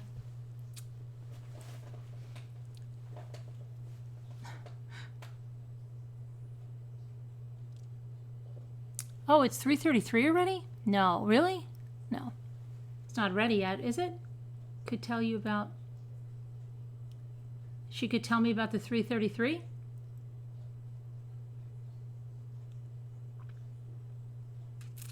What's up with the Curtis Wright prior murder suspect thing? Prior murder suspect thing? You're talking about the hammer thing? Hammer time?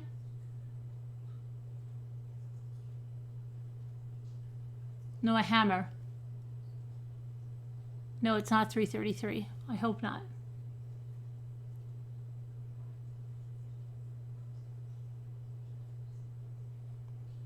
The Holy Trinity, I know. Okay, so does anybody want to call in? Okay, let's look what it is. Okay, hold on, we'll look it up. You have a question, we'll look it up, okay?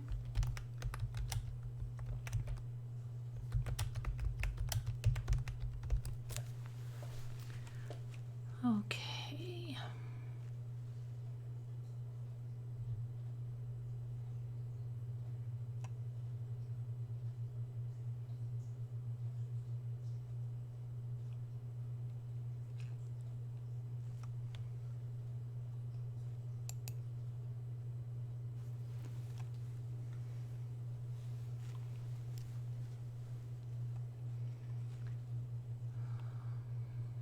Okay, he has taken a plea deal, right? We know that. So what do you, as part of the deal,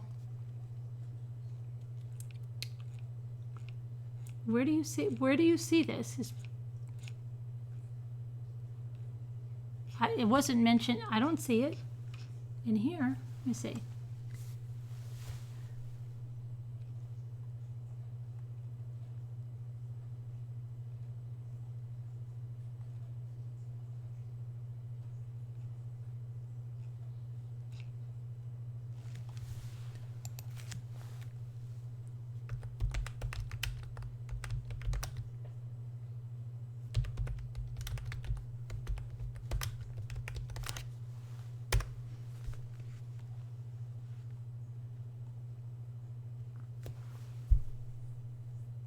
Oh, wait, okay, hold on a minute. So this one, Florida murder suspect from Hillsborough, also a person of interest in a 1996 disappearance.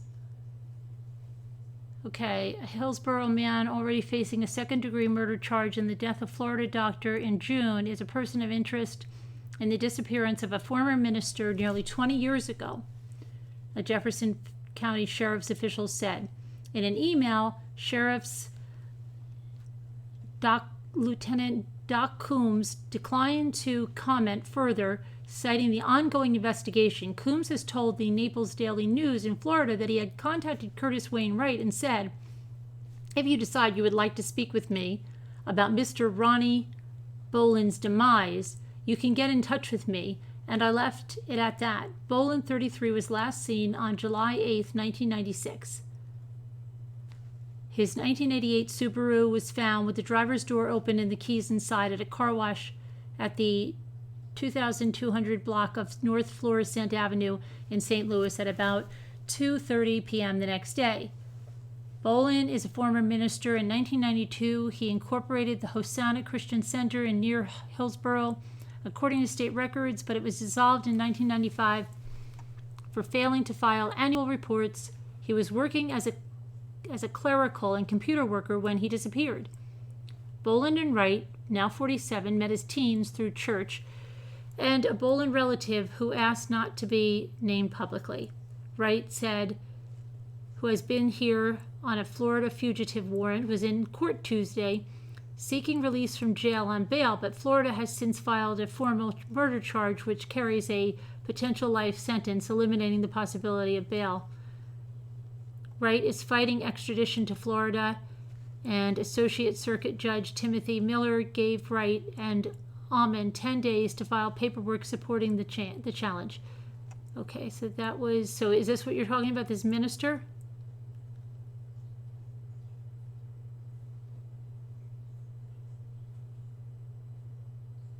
Then it says,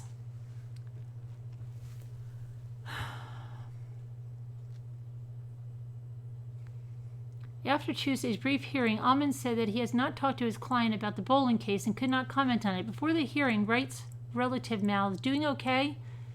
And he shrugged. Wright's hands were cuffed to a belly chain and his ankles were in shackles. He was watched and accompanied by extra security. Florida prosecutors last month accused Wright and Jimmy Ray Rodgers, 25, a cadet, of second-degree murder in the June 29 slayings of Dr. Teresa Sievers. Officials in Missouri and Florida have released few details about the crime. This is early on, as you can see.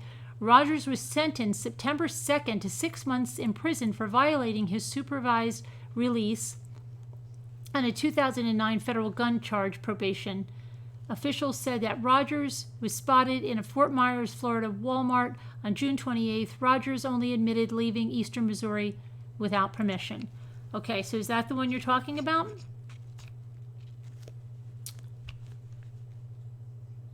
I don't know what else is going on with that.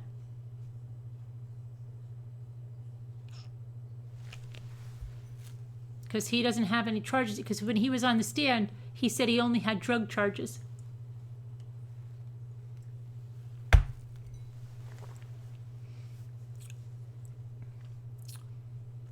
He owed the friend money and the man is missing? Well, they must not be doing anything about it because... Yes, apparently the mother said the older child didn't want to... Oh yeah, we talked about that the other night. There's foul play in there. Just a suspect, okay. Did anybody want to call in? Oh, you emailed me? Okay, hang on. Oh.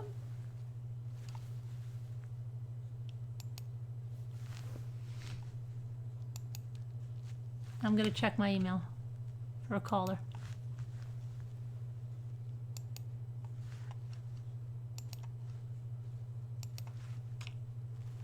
Okay, so let's see. I've got random guy Jeff. Hey, touching base. Is there a tentative time we can set up when she comes on, early as possible?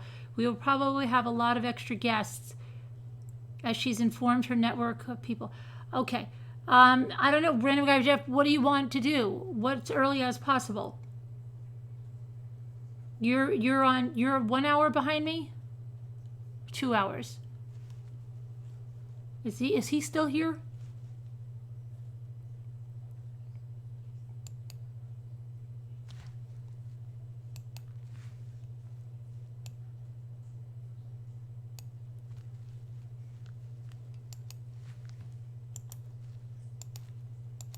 Okay, that's sent. And now,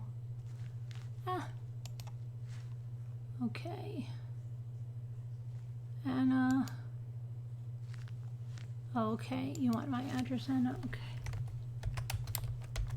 I'm so nervous. I haven't checked my Mommy Ramblings blog mail, and I can't even tell you. I'm so bad with it.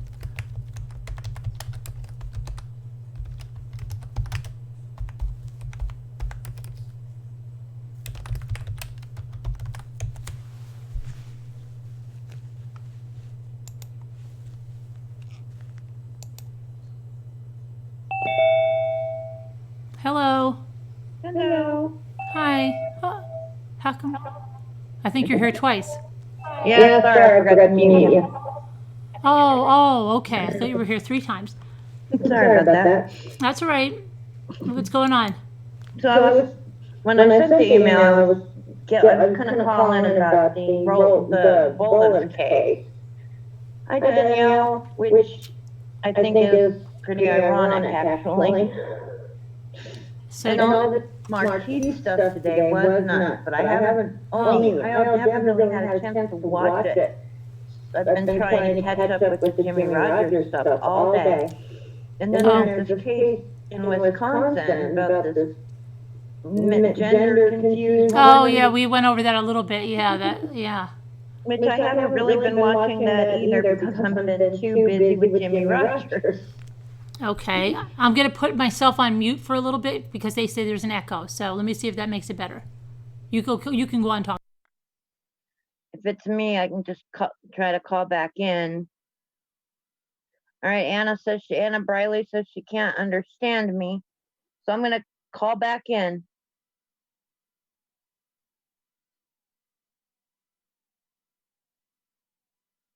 They said it's better. This is Earthbound. They said it's better. I see it. All right, so yes, Diana, it's Earthbound.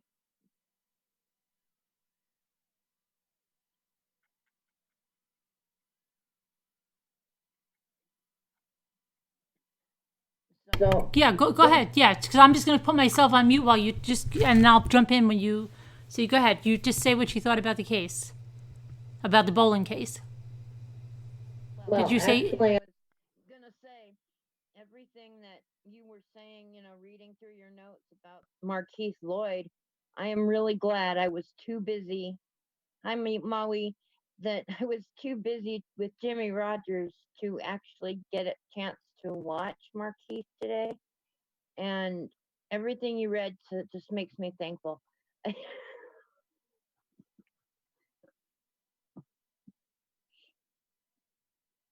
Can't hear me at all? Now you can't hear. Okay, now it's better. Now it's better. They say. Okay. Very low volume. Is it better? I don't know.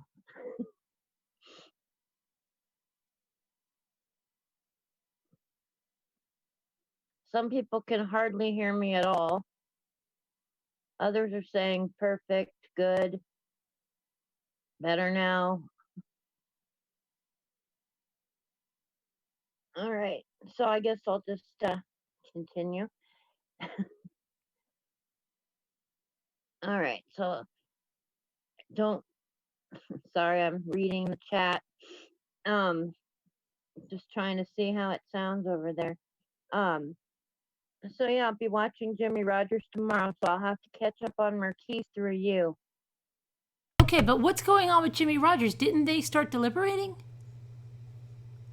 No, they start deliberating tomorrow, and they'll be sequestered if they don't come to their verdict tomorrow. But aren't they? They're not sequestered right now? No, but they will be tomorrow. That makes no sense. Why did they keep them all weekend sequestered? They didn't. Wait a minute. They went home. No, she said she was going to have activities for them. No, that was Markeith. Oh, I'm watching too many trials. That was Markeith. Right. Okay. It was Jimmy Rodgers. They'll be sequestered if they don't finish tomorrow. And I don't know. I have a hard time because they really didn't prove, in my opinion, beyond any reasonable doubt that Jimmy Rodgers actually killed her. The ME only got, the only person who proved anything was the ME. And the only thing the ME proved is that somebody hit her with a hammer 16 times. That's one thing they did say. They said it could have been one or it could have been two people. He said it could be one or could be two. So the defense was saying that, trying to say that it could only be one. But she said, no, the medical examiner, that's why they didn't have You know, it's not going to be an acquittal because it could be one and it could be two, but it might just be one person. Yeah, he said he couldn't tell based on the wounds. He couldn't tell if it was one person or two people. He couldn't say that for sure. You know, Diana, it was the one that had the female judge, which is Markeith, right? Has the female judge? Yes, blonde. Yeah. Because she's the one that said they had activities. The Rodgers one has the guy with the very short brown hair.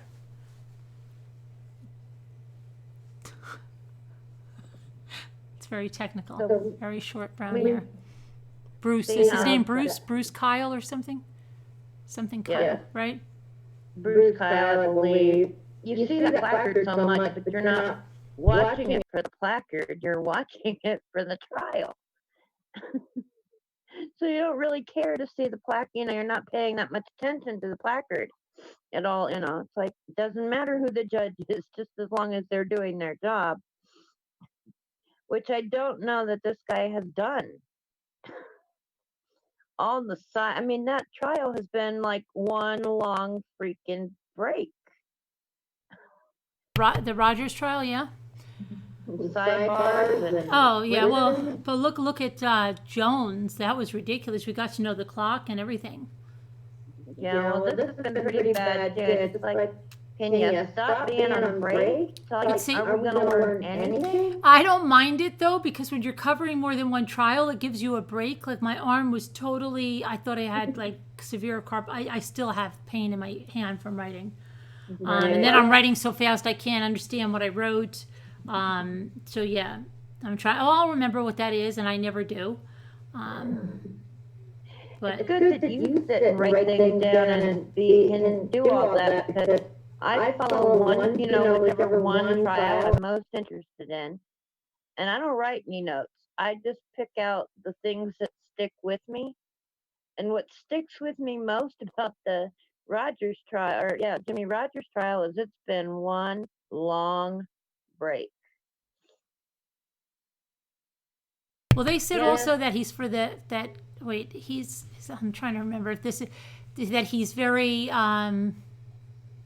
Did they say he was very for the prosecution? Biased? Is that? I'm trying to think. There's so many trials I don't even know anymore. So, someone said something, but maybe it wasn't him. Maybe it was another trial we just went over. I think it was the other one. Didn't we just have another one that had a verdict? What one was that? I can't even remember anymore. The one that got the hung jury. What's happening with her? She's going back on the 22nd. That's tomorrow, isn't it? Correct. But it's just a status hearing.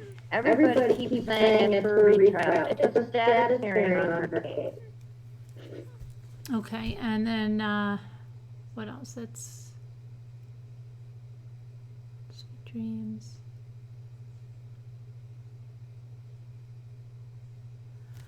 Oh, I don't know. It's just so we've got that, and you think they're going to have a verdict right away tomorrow, right? I doubt it. You doubt it? I doubt it. It's been a while. It's how many days has it been now? About 8 days. It could be tomorrow, but I doubt it. They've been coming in with these verdicts so fast, they don't want to be sequestered. Yeah, but that's usually, I've been paying pretty close attention to all the trials. When their verdicts, I go back and watch them, the ones I haven't watched because I'm busy with another one. I go back and watch them, and it seems to be about an hour per day of testimony. So we can expect. But look, okay, let's look at this. We got Jones really fast, right? Jones was really fast. Really fast, and it was a long trial. Then we got, which other one did we just get? That other guy, Garcia. That was 40 minutes, wasn't it? Something like that. 40 minutes. And then, which other one have we had a verdict in recently? They've all been coming back in.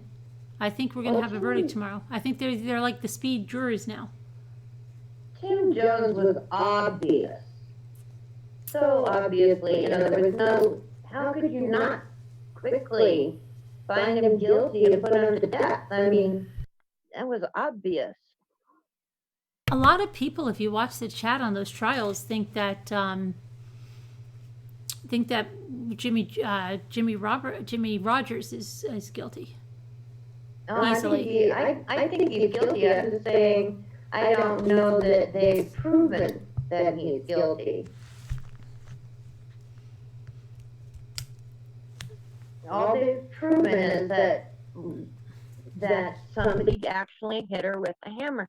Well, duh. We all knew that already. You still can't prove who did. I do not take notes, True Scooter.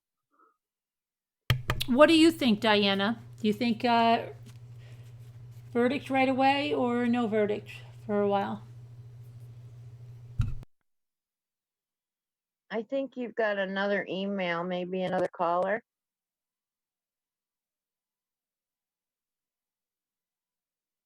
Pat Miller Frame said I sent an email.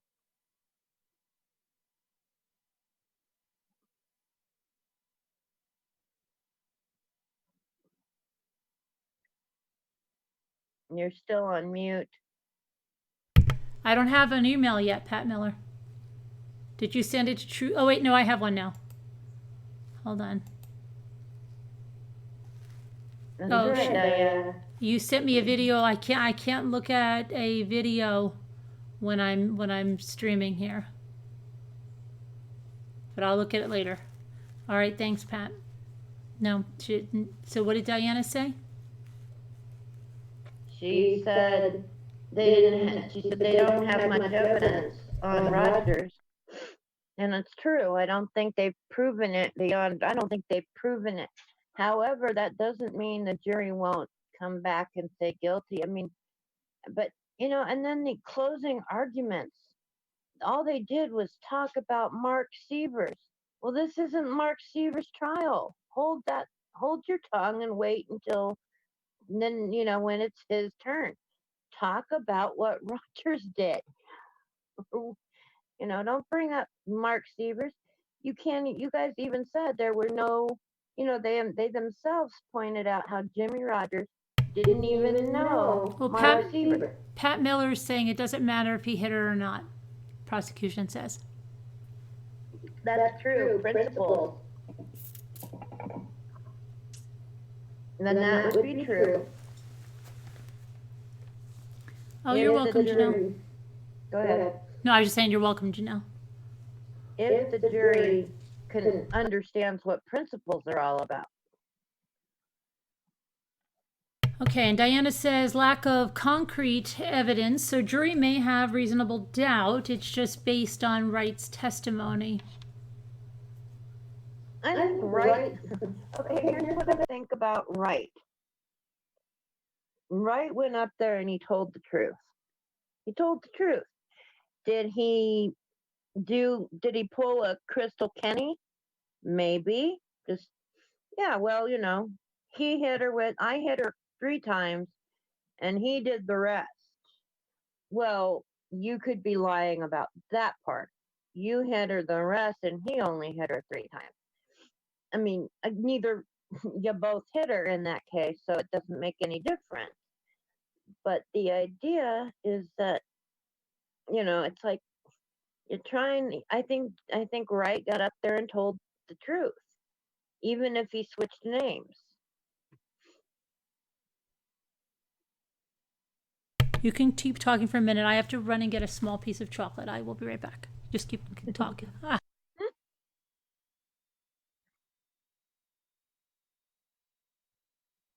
I don't know, Wildlife. I think it does. When they find him guilty, and when they put him with a penalty.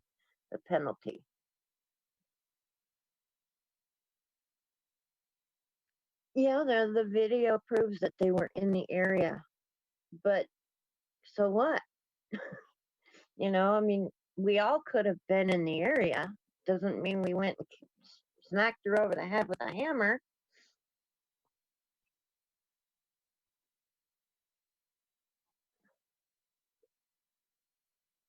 I watch them on court TV mostly, or on the Law and Crime Network here on YouTube.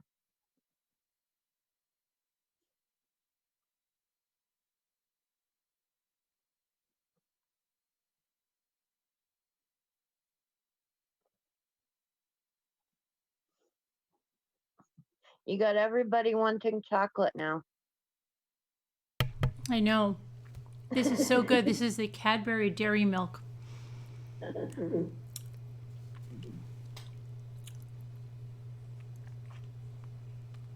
Yeah, right is a liar. That's why I believe what he said is told the truth. I mean, that was proven by the ME that he told the truth. The problem there is, you know, the problem is you don't have any concrete evidence that either one of them hit her, are the ones that hit her. Until you got Wright up on the stand, and then all Wright did was probably switch names. The rest of it was true. I hit her 3 times, maybe 3 times, and he did the rest, which is what, 13 times? And didn't they say 16 blows that they could tell? Yes. And then Jimmy Rodgers had, or Taylor Showmaker had said she found a ball peen hammer when Jimmy picked her up that day, but the MEs didn't say anything about the ball peen. I mean, the ball peen hammer. And Wright said he didn't leave to go to Florida with a hammer. He didn't bring a hammer. I don't know about Wright, but Wright said Jimmy didn't bring a hammer.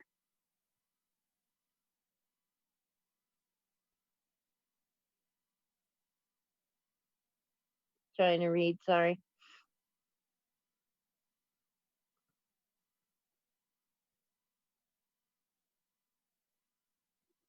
I don't think it matters, though, Diane, that he has proven himself to be a liar, because in this particular case, even his lies were backed up by the ME.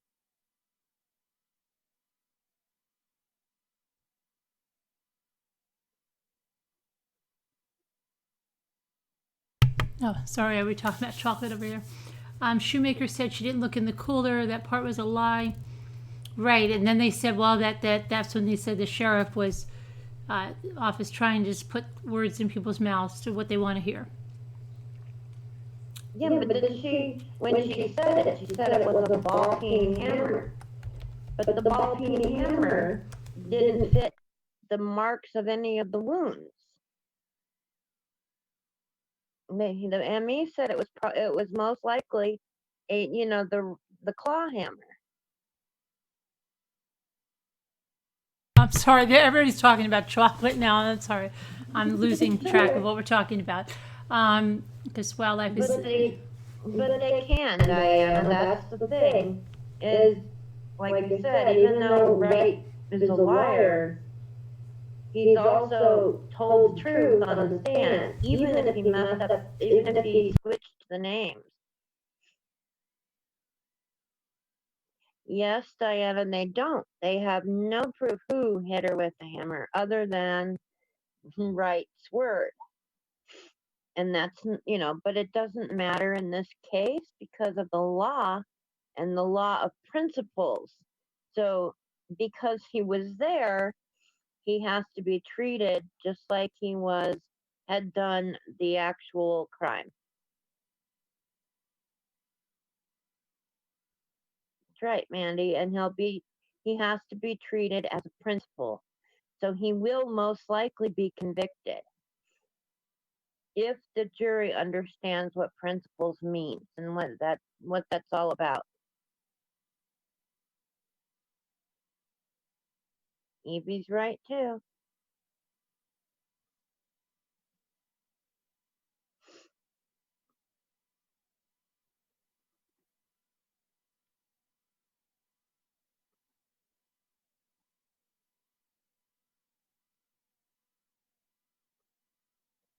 Well, personally, there's always doubt, but they supposedly proved that Jimmy Rodgers was at the house.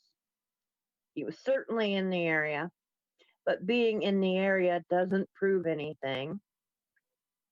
Any of us could be in any area at any given time, and that we know we doesn't mean that any of us went in and did whatever. I walked down the street a mile from my house every other day, but just because my phone pinged out right down here a block, and somebody was shot there or whatever, doesn't mean that because I was in the area I did anything. So it's true that the only real place they have to go off of is Wright's testimony.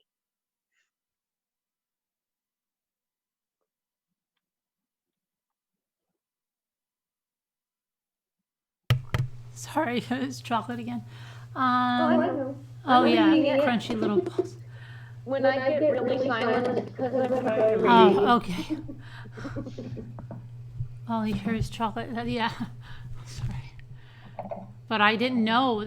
Ollie's used to sell the little snack-sized bars, and they were great. And then one day I went to the checkout, and the lady goes to me, I swear, "Oh my gosh, they have these again?" And I said, "Yes." And she goes, "Oh." And she must have went and took the whole case, and they have never been back in Ollie's since then. And I didn't know that the purple bars were the same thing because, and then, yeah, I was very upset when I went with a year without that. And here I am, I don't eat chocolate, so I have my candy corns here.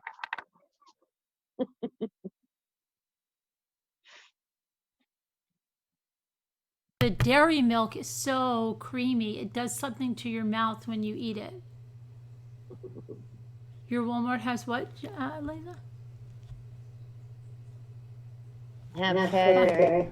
Yeah, they have Cadbury at Walmart. They have the best price on it. If you buy it in ShopRite, even you can get it on sale. It's still, even on sale, it's higher than it is in Walmart. Dollar Tree doesn't have it.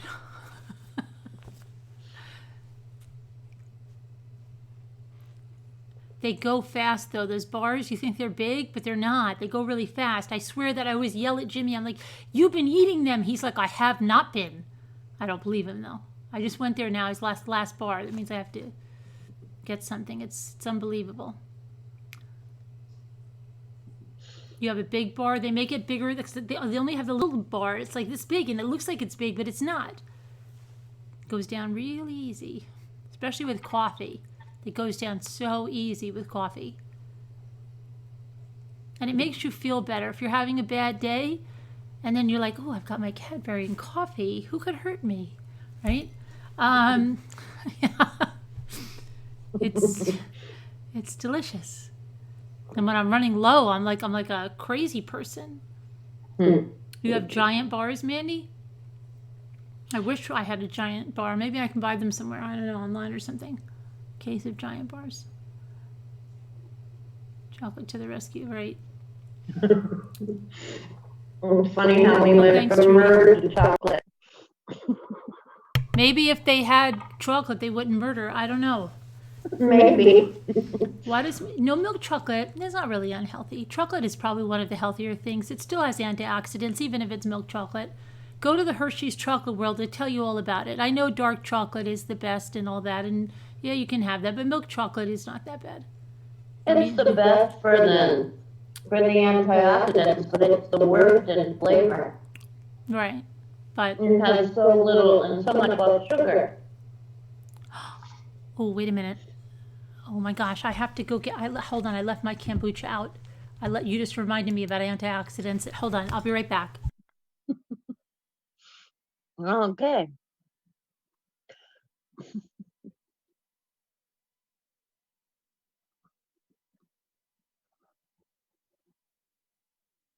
I make my daughter eat dark chocolate if she wants chocolate.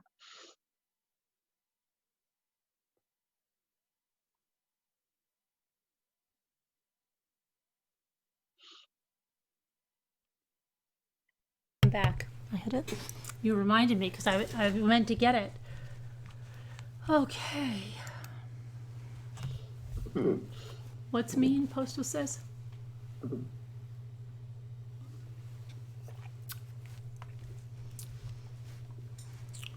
Galaxy chocolate is the best. Galaxy? I don't think we have that here, Maui. Do you have the Cadbury over there, Maui?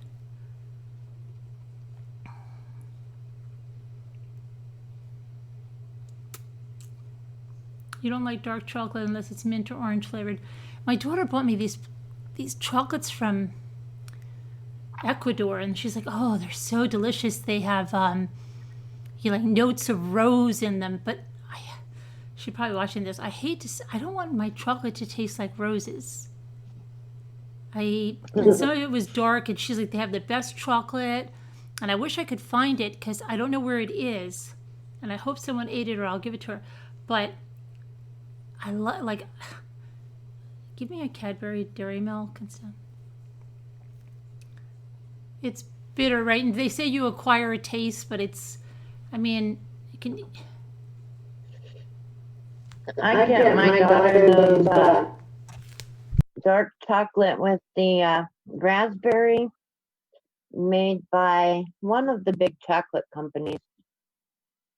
But I don't remember the name of it right now. Ghirardelli? Yes, them. And my daughter loves those. So then, when she wants chocolate, that's what she gets.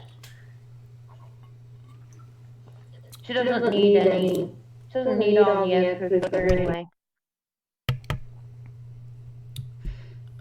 Oh, dark white milk chocolate, hazelnut, almond. I love it if it's chocolate.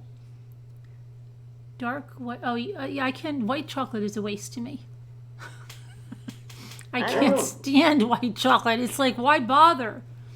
Yeah, and it's not good either. I'm not a chocolate person anymore. Oh, really? I occasionally will have a chocolate bar, it's like a Three Musketeers or something along those lines. But I don't like to eat chocolate. Really? Oh, wow. I can't even imagine. You love drinking chocolate with churros. You love white chocolate, you go girl? It's a waste to me. I don't know. I can't. I thought it was really neat when it first came out. I thought, oh, I want some white chocolate, but then it was like the blondie kind of. I'd rather have a brownie than a blondie.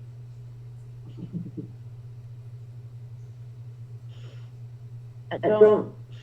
I've tried white chocolate.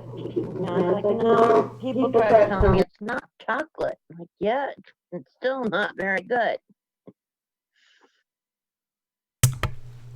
Oh. Except to decorate. Lasts longer because no one eats it. Hey, 80s girl. Oh, 80s girl. What about the snowmen?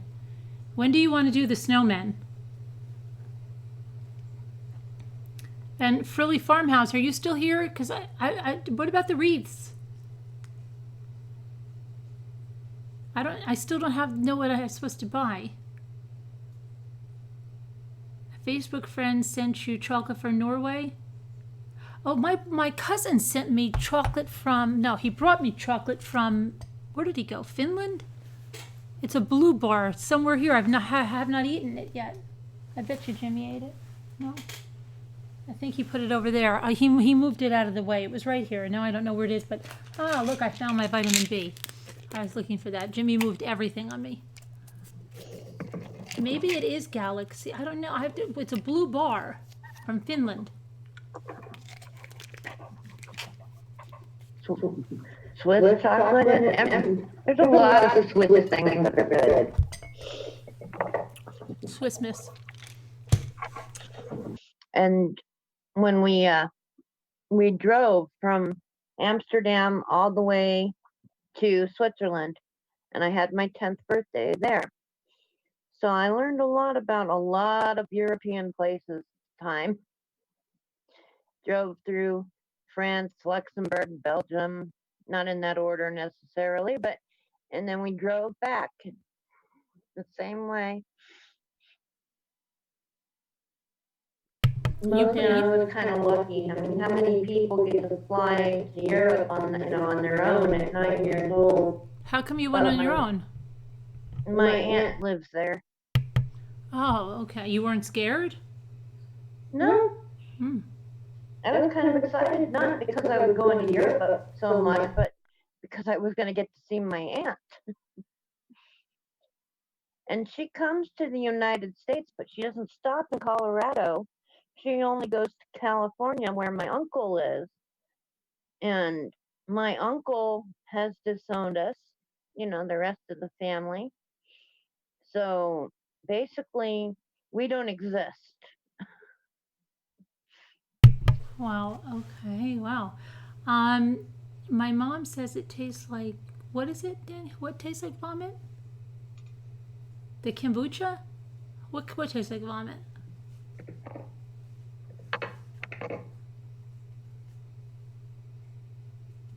What helps with red blood cells? What are we talking about? Oh, kombucha tastes like vomit and helps with red blood cells. Vitamin B gives energy. Okay. We just got blocks of Cadbury pineapple lumps. What are you serious?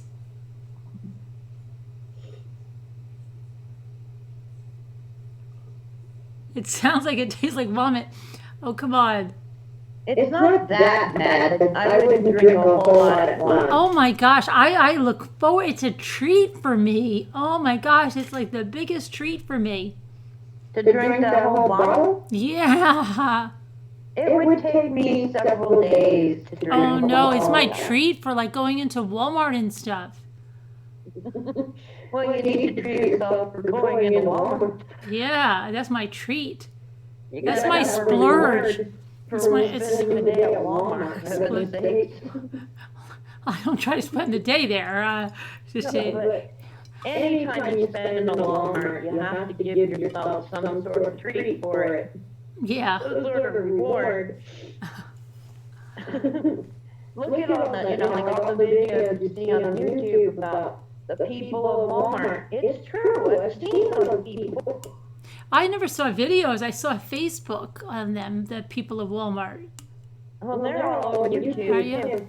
Are they? But I have not seen as many as they seem to show on those videos. I think we should do the people of YouTube. There are some strange monkeys on YouTube. Yeah, Okay. we could put a compilation together. Yeah. Oh boy. You learn a lot. You can learn a lot about mental health and stuff, right? A lot. Oh, I can think of a few channels right now, but Not even just the channels, right? It's like it's like crazy. I've never seen anything like this in blogging for so many. Never saw anything, even in the blogging networks. I mean, the worst she got was like, oh, what is that blogger? She did this, or she plagiarized somebody's thing, but it was like it's never like it is on YouTube. It is crazy. Are they really that bad at Walmart Postal? It depends when you go. Bella Mack would say, I'm the mayor of Footloose, because usually when they're stocking the shelves, they're playing this music that is just horrendous. It's like Jello water? No. It's not like that. Not Jello water at all. It's not like that one with the seeds that feels really weird, like there's stuff in it. No, it's not Muzak. It's F this, F that, F your mother and your sister and your father's brother, and just, horrendous stuff that you're like, how are they playing this in Walmart? And that's when Bella Mack said, what are you, the mayor of Footloose? Okay, because, but yeah, I'm telling you, it's horrendous.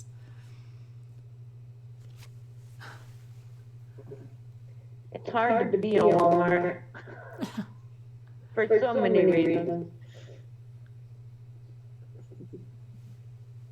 But it's a corporation and they're stocking the shelves. I don't think the corporate office would like that playing. It's unbelievable.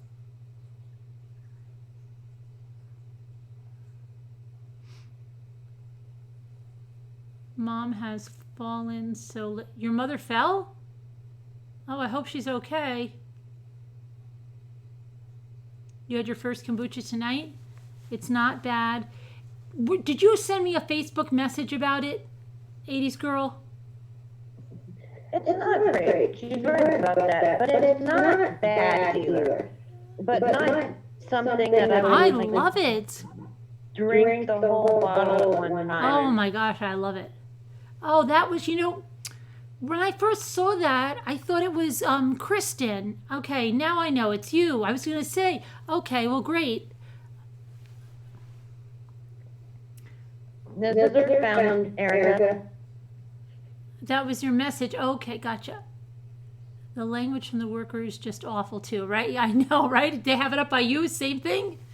Nick, normally people would be fired for that. I don't get it. It's like the guy in the Dollar Tree in the middle of the day when people are there with kids and everything. He was having a fight in the craft aisle with his girlfriend, which made, first of all, it very awkward to go into the craft aisle. And that wasn't right because that's like the most sought after aisle. And he's having a flipping fight with his girlfriend, calling her F this, F that. They're hanging up, they're picking up the phone, hanging up. Going on for over a freaking hour, okay? It was just crazy. And then when I thought somebody was going up to him, it ended up being somebody he knew, and nobody said a dang thing about him. At your Walmart, they play salsa, and they're all on their phones. Like, when did that become allowed? I mean, I'm from an era where you weren't even allowed to have, or supposed to be taking personal calls. But now it's like you can watch YouTube video. They're watching everything. It's crazy. Danielle, it's not usually sour.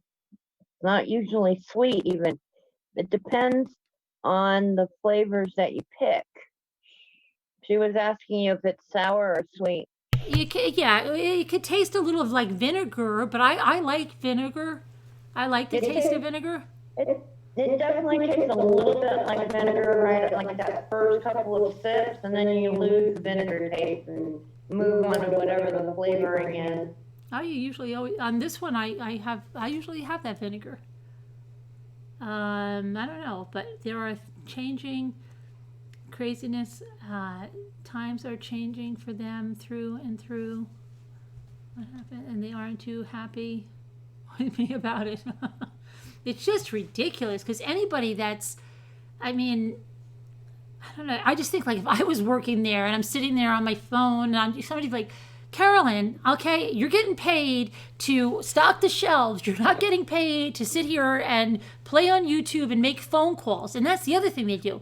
They're making and they're always having fights with people. And they're not at all self-conscious, like that you're going to tell someone. You got a picture of the pineapple lumps in your email. Oh, pineapple lumps? Okay, hang on. Pineapple lumps. I would dance to whatever music is playing in the store. I'm not a person who really cares what other people think. I'm intimidated on starting my YouTube channel, but in person, I don't care what people think. You know, I know when I step into some conversation, I know what I'm talking about. When I start a conversation, it's just to be friendly, but I'm not intimidated. And I'm not easily offended, and it's easy for me to be very social. But not a YouTuber. Not yet. Oh, I thought these were chocolate. I thought she said they had Cadbury pineapple lumps.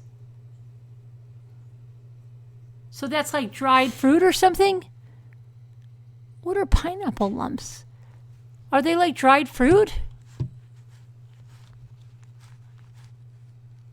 I was expecting chocolate.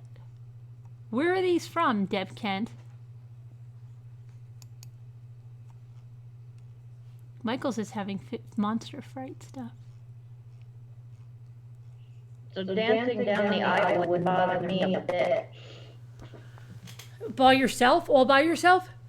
Absolutely. I actually I was in downtown Denver with my sister one time, and I decided that I was going to just randomly stop on the street and just act like a crazy person.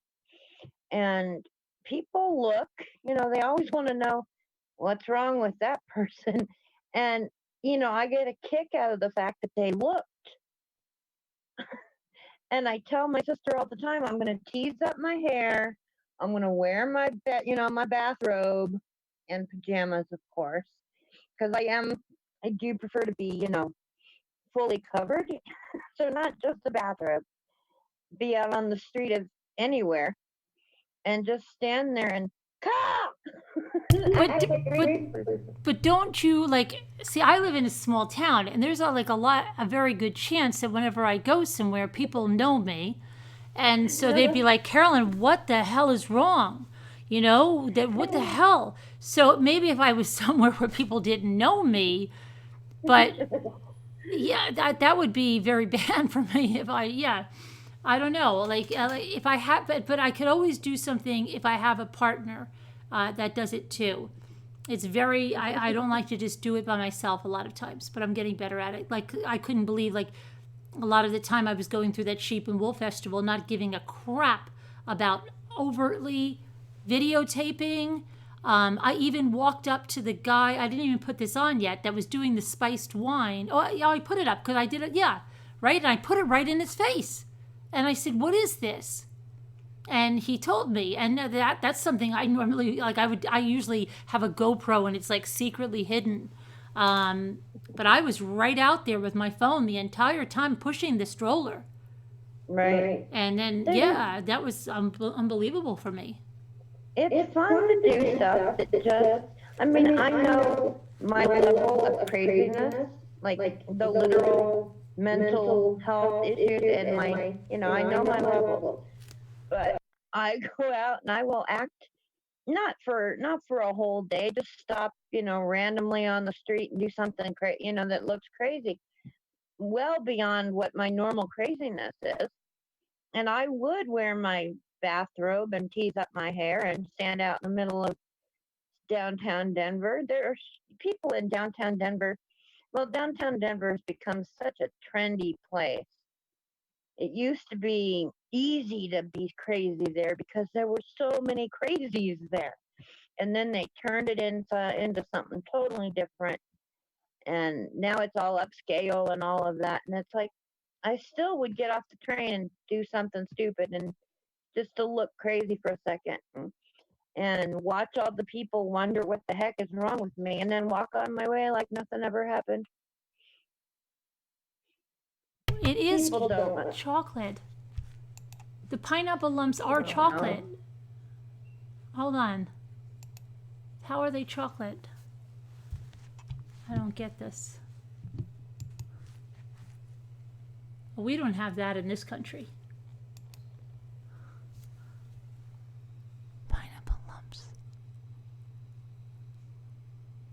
That's a lot of pineapple.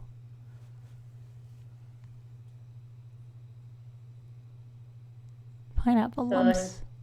it is chocolate covered pineapple. That's two things I don't like. All in one. You don't like pineapple? I have 2 pineapples over there. I don't.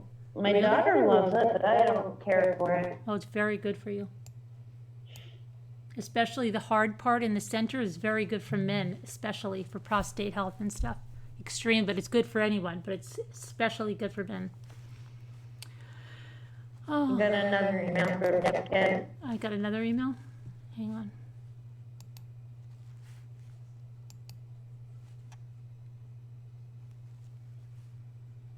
Oh, she sent me a piece. Yeah, just like JVL's did. Oh, yes, yeah. I see it. Okay.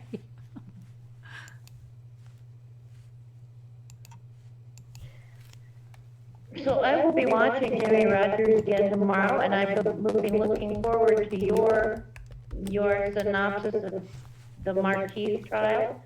Oh, okay. because I would be too busy watching Jimmy Rodgers. I can't imagine who else. I mean, they had like everybody and his brother on, and his, it was just insane today. It was insane. I may try at some, since they are probably, since they will be deliberating tomorrow, there probably won't be a whole lot to watch.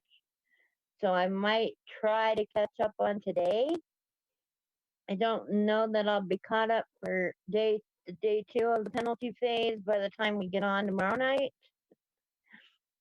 But if I'm caught up enough on either trial, I'm willing to call in.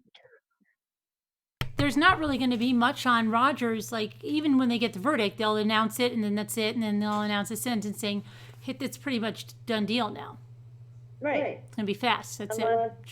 Right. When it comes back on. Like I said, because they're going to be deliberating tomorrow, there probably won't be much to watch, and I probably start catching up on the Markeith trial. But your synopsis from today, Well, I just don't understand how she threw a freaking fish tank and no one even said anything. She threw her kid like a football, okay? And then grabbed a fish tank and threw it at him. And it was just like, oh, yeah. Right behind throwing the kid. Something's wrong there. So I'm just like, what? And then she's like a proper woman, like she's standing up there, and then the kids are like, she's beating them over every single thing that they could beat somebody over. You can't take a plastic cup out. You can't drink water there. You can't. It's just ridiculous. So yeah, and I'm just like, oh, okay, that was hidden well. You just got a 55-gallon. Good for you, Kanye. Nobody's going to be throwing that around. I have to get a 55-gallon. Okay. You're from the South, Froggy? What does that mean?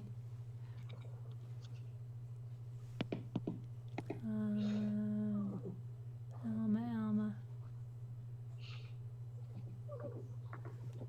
Alabama?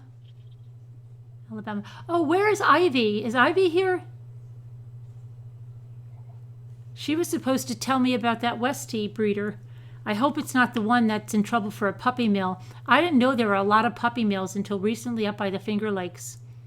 Did not know that. And she said that's where they got the puppy. And I saw one advertised, and the first thing I put in their name, and it came up puppy mill. It's normal to throw in the South. She probably meant a fishbowl. I guarantee you she meant a fishbowl. But did it have the fish in it? She probably did. Like, why would she just have an empty fishbowl around? Hey, Donna. You're going to send me boiled peanuts?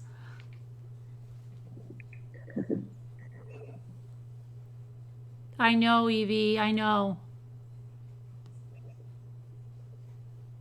That's why I wanted to ask Ivy, because she said her friend has 2, but then she said around the Finger Lakes. And it doesn't mean that there's not a reputable breeder around the Finger Lakes, but it reminded me because Arkansas has a lot of puppy mills, I guess, right?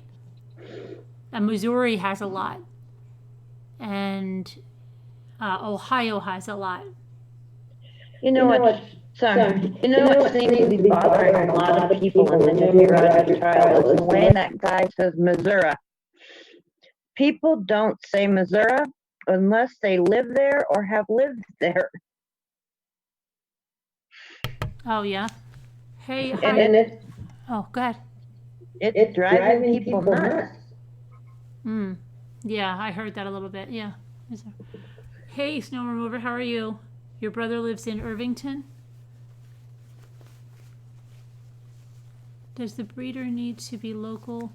Oh, I don't want a shipped pup. No. One of my friends' mom breeds them.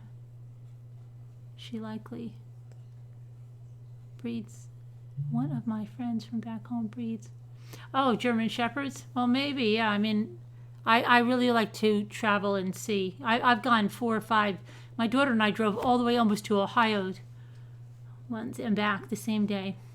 Jimmy and I have stayed over in a hotel to get a puppy. Yeah, we went one night and had to go the next morning.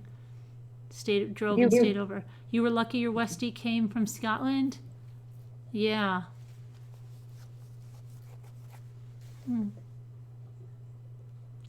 Minutes to the beach. What happened? Florida home with 3 children? Wait, hold on. 3 children and over 200 animals. Just now, Hugo?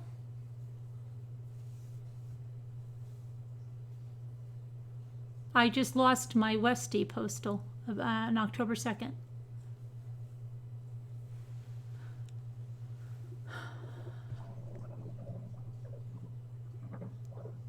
One of your cats came from Philadelphia and one from Ohio. You had them shipped to you, Sharon, or you went to get them?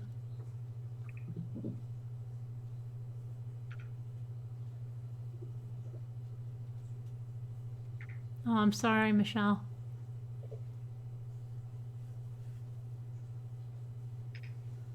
You got them? So you went all the way? Wow, that's a long trip. Woo, right? Were you in that direction, or you just...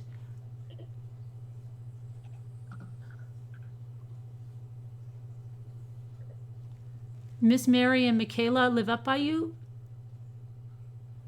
Oh, Medgas guy, they live by you? We met one breeder halfway for the Philly cat.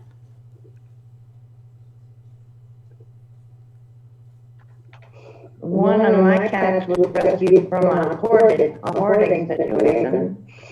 Oh. And she's the one that acts like a pup. She's like half cat, half dog in her mind. You're all in Phoenix. Oh, okay. Oh, that reminds me, I've got to get the restaurants out to... I keep forgetting. All right, well, I'm gonna go. All right. All right, thanks for calling in, and yeah, we'll see what happens tomorrow if they have a verdict or not. Yeah, thank you for having me again. Oh, you're welcome. Bye-bye. Bye. Hey there, Lovey, you're fading fast. You'll catch the rest. Okay, good night. Good night. You love dogs, Michelle. I'm trying to catch up here. What's going on now with the Markel case? Tomorrow, yeah, Erica. Tomorrow is it's just a hearing or something. It's not going to be anything with anything, but I'm sure they'll set her trial date. But it could be something like Frazee and be in February. We have to see.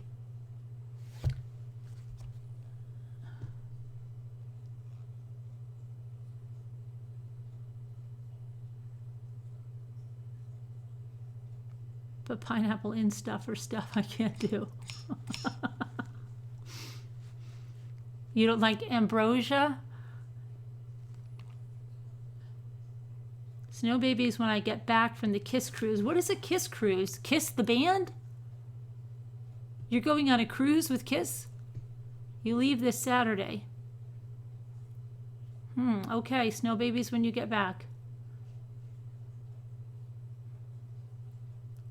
Ambrosia, ick. My sister-in-law makes a really good ambrosia, like really good, but it's homemade. Like she doesn't. It's not like one of those things you see in the supermarket. It's nothing like that. And she would make this amazing cranberry mold for Thanksgiving. She's never give me the recipe. She's the same one that would not tell my mother and I about the balsamic vinegar used in the dressing. My niece did finally. She used to make this cranberry mold. It was so good. And balsamic, yeah. Then she stopped making it one year, right? And I said, what's with that cranberry mold? I always look forward to that cranberry mold, right? How do you make that? I used to look in magazines because I'm like, where did she get this? She would never tell me. She would be evasive. It wasn't that she wouldn't come right out and tell me. She'd say something like, oh, that cranberry mold? I made something different this year. Oh, you like that cranberry mold? Yeah, well, it's easy. It's just cranberry. You put that nut thing in there and it's real. Yeah, okay. You can find it. Yeah, I'm sure you'll find it. Just improvise. Like she would be like that. That's how she always was. Very insecure. I don't know. She would never tell me. Why wouldn't someone tell you even when they're not making it? I don't think she's ever made it again. I don't get that. I like to tell people and share.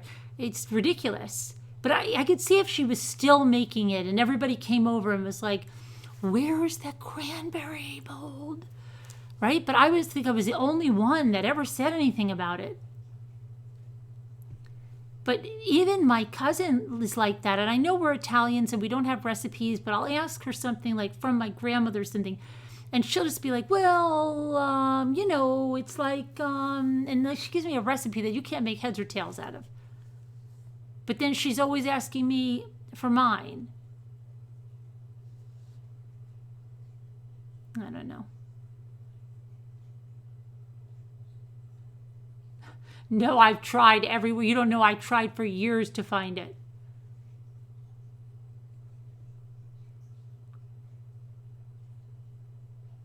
To eat with you will try this year to make for Christmas potato fondants to eat with the roast.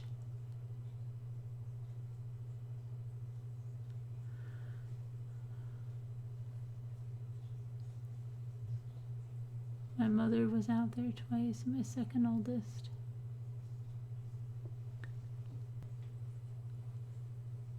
Yeah, I know, Froggy Toad, right?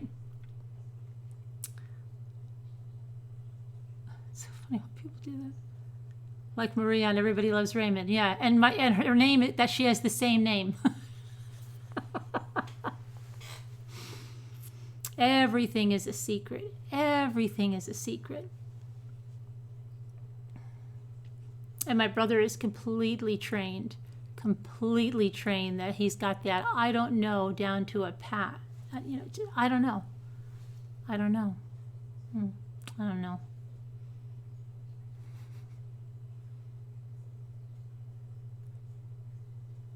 I guess so, Postal. I have no idea.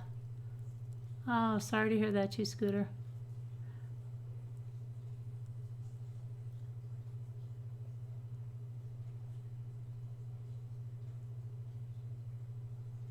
My daughter, whenever I'm cooking, she goes like this, you're writing those recipes down, right? I said, what? What do you mean? Well, you know. I said, what do you mean, you know? Not now, Mom. I said, what are you planning on that I'm dying or something? I just want to make sure I have the stuffing recipe and stuff.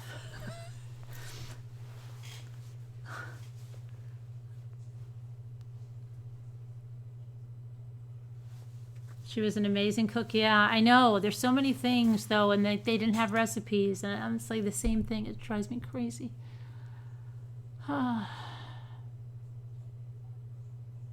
Take a sample. She doesn't make it anymore. That's the thing. Your grandmother won't give you her pudding recipe? It's called Pay Attention in my family, yeah.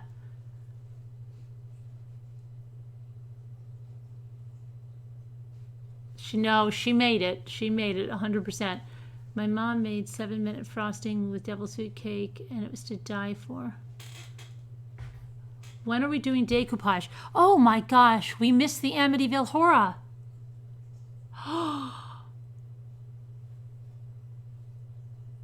Lisa sent me an email. Wait a second, hold on. Lisa, the decoupage, Lisa? Now, where is she now? She was up all night the other night. Now you can't get her, right? We should call her up.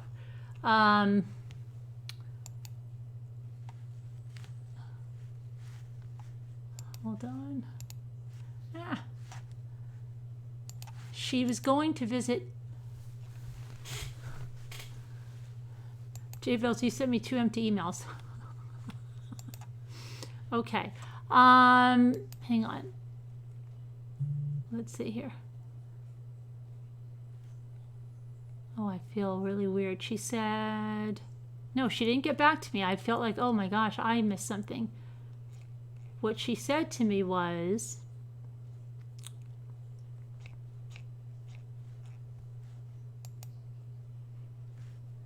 I get too many emails. This is crazy. Here it is, Lisa, right? Okay, October 20th. That was, hi, Carolyn. My friend and I want to take a ride to the Amityville Horror House for everyone tomorrow. So that would have been yesterday. Okay.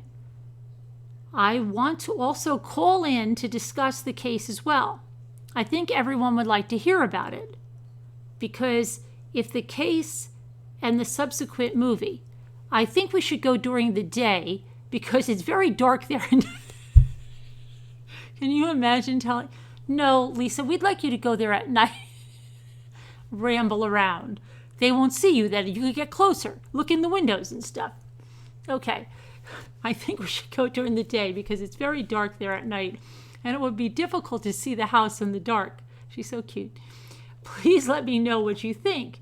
And then I did reply and say, I think it's great. Let me know more.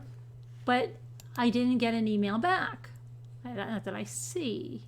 There's sometimes emails, I don't know what happens to them. Oh, wait, Paula. I think I missed Paula's. Paula sent these. See, I missed these. Hold on.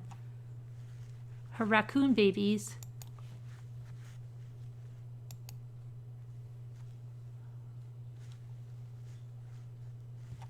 Paula, she said they all fell out of a friend's attic or something, or this is the same raccoon.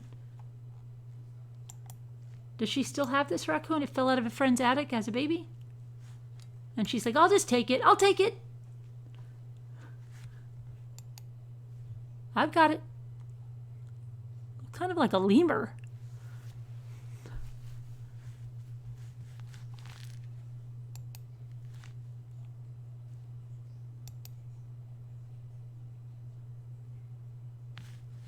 Oh, and supposedly November 5th, Catel's going to be on Dr. Oz. I don't know if that's true or not.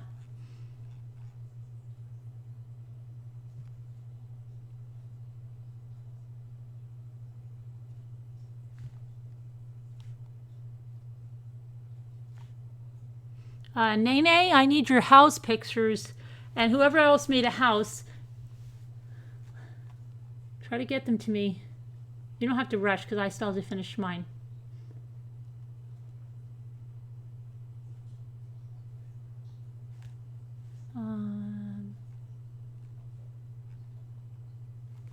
Okay, so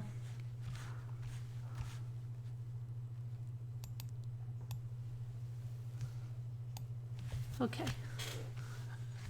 The raccoon babies. We have raccoons, they get into our stuff. So Lisa, how come Lisa was up all night that other night? She kept us up all night.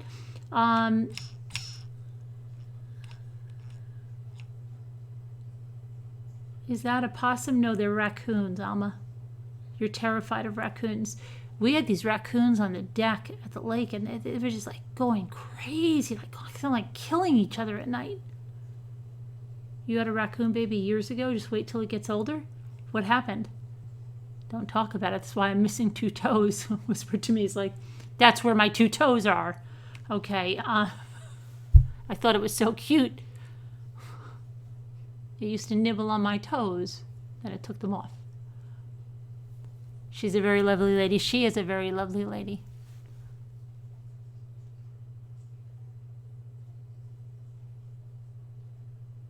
But I don't know I don't know. We missed the Amityville. They didn't go. They're like, I want to go to Amityville today? Nah, I don't want to go today. Got that crazy lady on there? Yeah. She wants us to go maybe at night? All right. I don't know. I don't want them to go at night.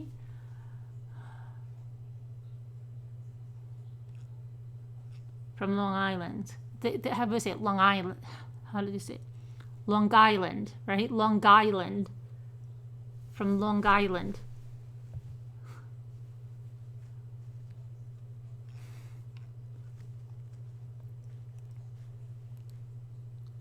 I love it and how it. Thanks, Julia. Yeah, Guyland. Long Island. Who cares? They will destroy your house. Even if they're trained raccoons. Tell her Halloween at night in the dark.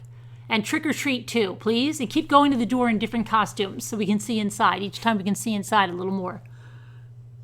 Push your way in a little bit. Tell them you have to use the bathroom. It's an emergency.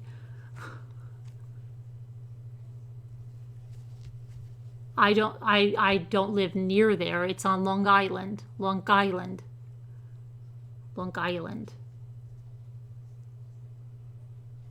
Rest in peace.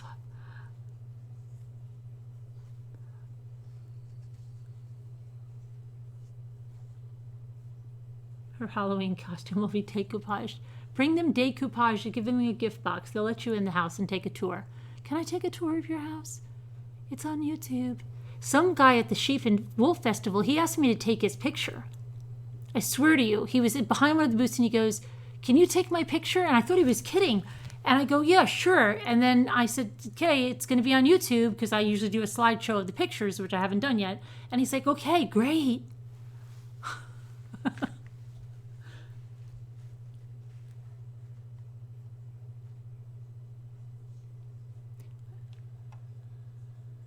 This Thanksgiving, we can all try a new dish. You'll be wearing candy wrappers.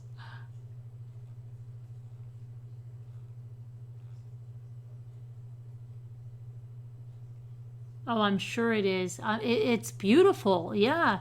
Let me see if I can find some recent. Yes, it's gorgeous.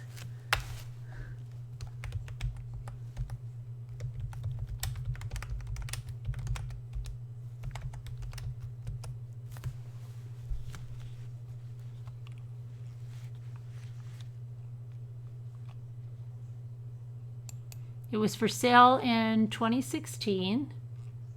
Let's see if they have the, this is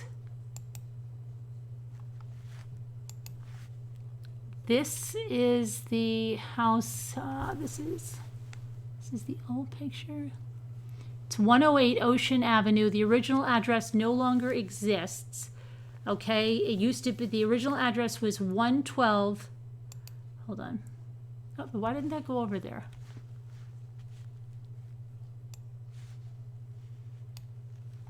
Okay, so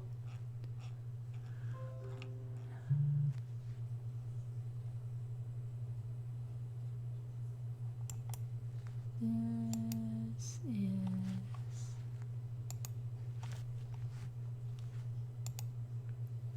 why are the pictures not going over there? So that was in 1974. In 1974, it was an expensive and stately Long Island estate nestled in a vintage home village with white shutters on the windows, white lattice on the side, and a white sign out front that read "High Hopes." But the house on Ocean Avenue in Amityville was darkened that year by a gruesome mass murder that claimed every family member there except one. Ronald DeFeo Jr., the 23-year-old killer, was convicted of fatally shooting his parents and 4 siblings and given 6 sentences of 25 years to life. It inspired a best-selling book and 2 films titled The Amityville Horror. Now the infamous home where DeFeo killed his family is on the market for $850,000. This is in 2016. And was named Realtors.com's most popular house last week. Hold on a second. Okay, we'll look at that in a minute. I just got a flashback that there's something else about this case or another. I just had like a really like deja vu thing about reading about this case and seeing something else. And I don't remember when it was. I hate when that happens to me. Okay. The listing agents insist the property's past is not hurting its marketability. We have several offers from local Amityville residents who are very much aware of the history and are not at all concerned, Jerry O'Neill, who owns Coldwell Banker Harbor Light, told the Washington Post. Built in 1927 at 112 Ocean Avenue, the 3-story waterfront home boasts 5 bedrooms, 3.5 bathrooms, and a basement, according to the listing. Zillow shows that the home sold last in 2010 for $950,000. O'Neill said the home has been owned by 4 different families since the murders, including one who requested that the address be changed. It now sits at 108 Ocean Avenue. The original address no longer exists. The DeFeos had lived in the home for about 9 years when one night in November of 1974, Most of the family was found dead. Ronald and Louise DeFeo and 4 of their 5 children, ages 9 to 18, were discovered lifeless in their bedrooms, still wearing their pajamas. Police say they were shot and killed as they slept. One by one, they were carried in body bags out of the home and across the front lawn as neighbors crowded behind police ropes to see what happened.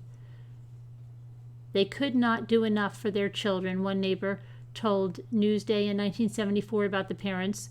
The whole world was oriented around their oriented around their children.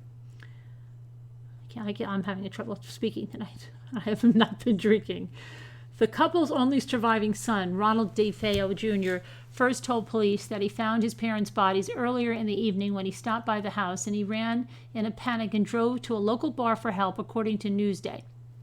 Friends reportedly drove back to the house and discovered the other bodies, according to Newsday. Then the newspaper reported they phoned police. At his trial, DeFeo something wrong with me. DeFeo's attorneys argued that he killed the family members because voices in the home had convinced him to do it. Oh boy, sounds like someone else, according to news reports. And so the Amityville Horror stories began. The 1977 book and subsequent hit movie focused on what really happened after he killed his family, George and Kathy Lutz. I had that book. And their 3 children bought the home for a bargain after the murders, but wound up fleeing in terror. George Lutz claimed that the family smelled strange odors, heard strange noises, and felt a strange chill in the air.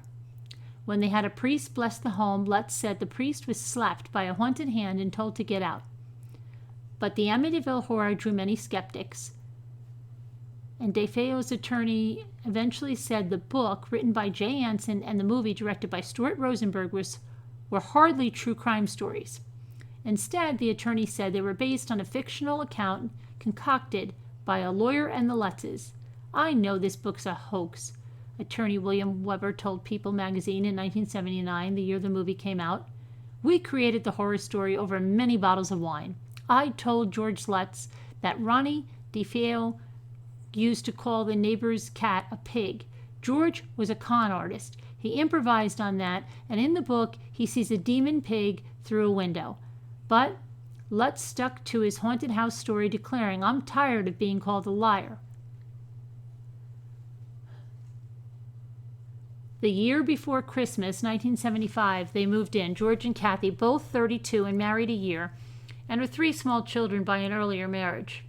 And it all began. There are several versions of exactly what did happen, mainly a Good Housekeeping article written by Paul Hoffman, the book put together from tapes by filmmaker Jay Anson, and the movie with screenplay by Sander Stern.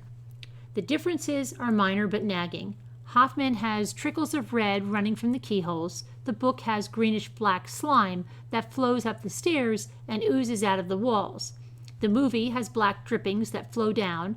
Father Mancuso, the priest who tried to bless the house, goes blind in the movie but not in the book. Lutz said he did lose his sight and was operated on last January for an ocular tumor. Much of the violence in the book and the film, notably the heavy doors being ripped off their hinges, the pane-smashing windows, is missing from the article. There was levitation in the book, but not the movie. Paul Hoffman was represented to us as a criminologist, Lutz said. He was working with William Weber. He wrote for the Daily News and then for Good Housekeeping. Neither article was done with our knowledge or cooperation or confirmation. No one talked to us from either publication. The Lutzes sued Weber and others for invasion of privacy. Weber then countersued for fraud and breach of contract. But a U.S. District Court judge threw out the Lutzes case, and Weber's lawsuit was settled out of court. Judge Jack B. Weinstein said that based on what he had heard, it appears to me that the large extent of this book is a work of fiction. Others were not sure what to believe.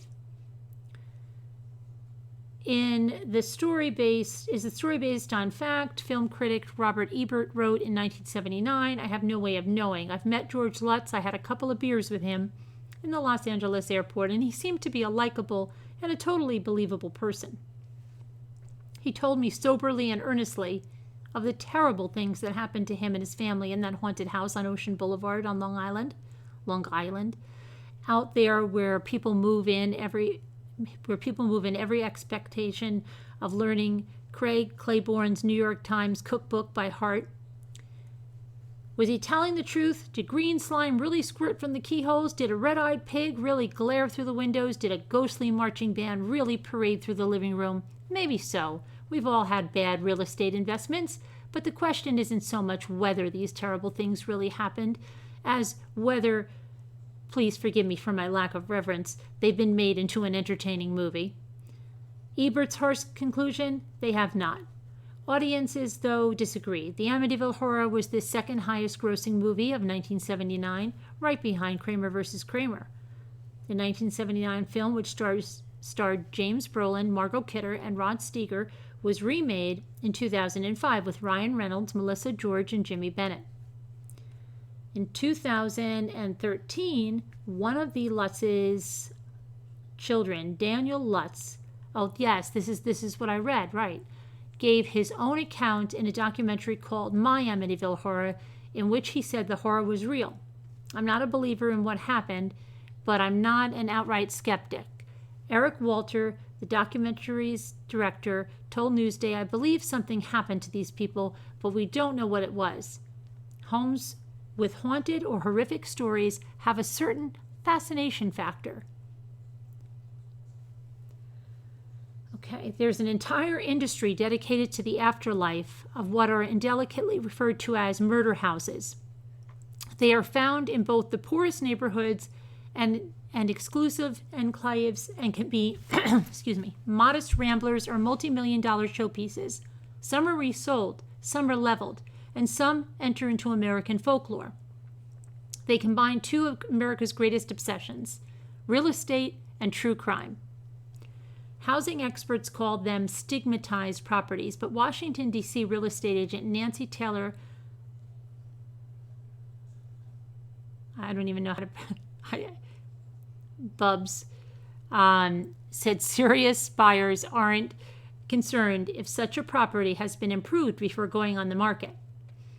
When you deliver a product that doesn't feel like a murder happened inside, buyers look at it with fresh eyes. She told the Post, you've washed away the sadness. She said she sold the Georgetown home where 91-year-old socialite Viola Drath was strangled in the upstairs bedroom by her husband. She sold that. Drath's daughters upgraded the kitchen, repainted the house, and brought in modern furniture before the house was listed. She told her clients that a murder had occurred in the house, but that it turned out not to be an issue. She said she had several offers over the first weekend. The low price launched a bidding war, and the house sold for more than $1.2 million. About what it would have sold without the stigma. Many people, of course, are creeped out by the idea of living in a house with a violent past, but some decide that as long as the property itself poses no actual threat, getting a good deal trumps superstition. The buyers who were really interested weren't fazed. Michigan lawyer Steve Lato visited many similar homes for his book American Murder Houses, a coast-to-coast tour of the most notorious houses of homicide. I found, generally speaking, that we talked about writing that. Did we even know there was a book? No. Someone beat us to it. I found, generally speaking, there's a period immediately following the murder where the house almost becomes a tourist attraction, he told the Post.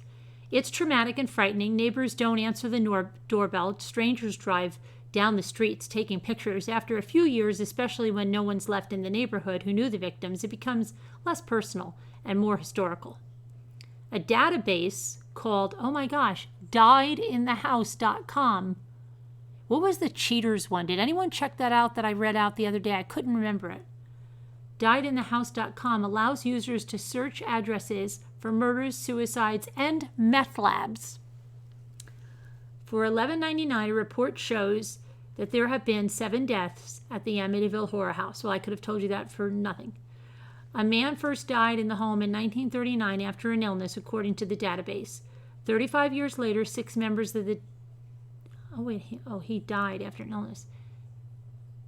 Of the oh my gosh. Why can't...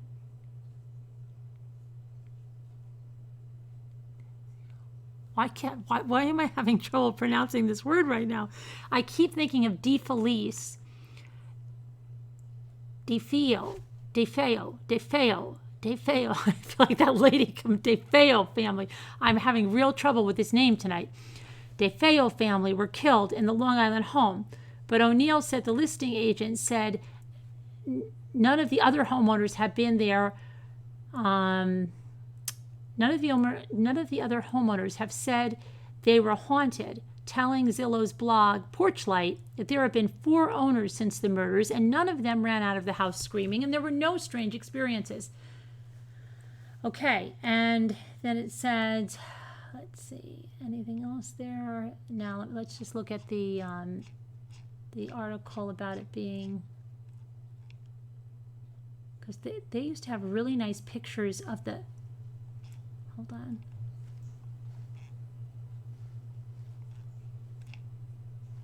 The Realtor.com one here.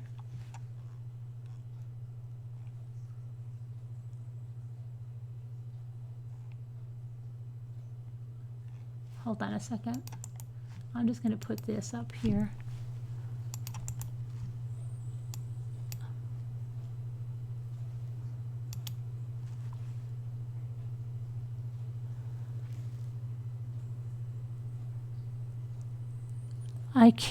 I have seen a tour of this on one of the news shows, but this one is not. This is still just showing me that stupid thing here, but infamy equals interest. When a home with an infamous past hits the market, it's bound to make an impression on Realtor.com. Such is the case with this week's most popular home, a house that appears almost bland at first glance. However, due to its hellacious history and no fewer than 14 movies based on it, the Long Island home that inspired the Amityville horror is responsible for a frightful amount of buzz. Last week, the home debuted in 3rd place, but consistent clicks to the home's listing propelled it to its rightful place atop our list. We've seen a similar story play out in the past. The home from Silence of the Lambs generated a ton of clicks and topped our most popular list multiple times. In the case of the Amityville horror, we hope the ending has a different twist because the Lambs house is still languishing on the market. Outside of the top spot, you were also interested in it. Okay. Yeah, they're not murder houses.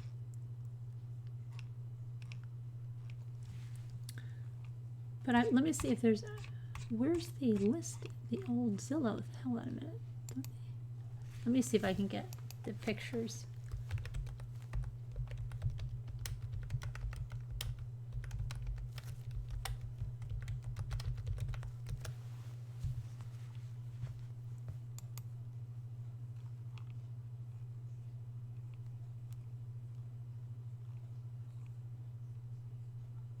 Oh, here's some.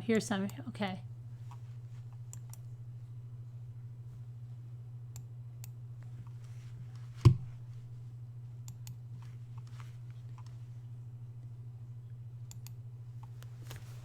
Oh, it's too little. Too little.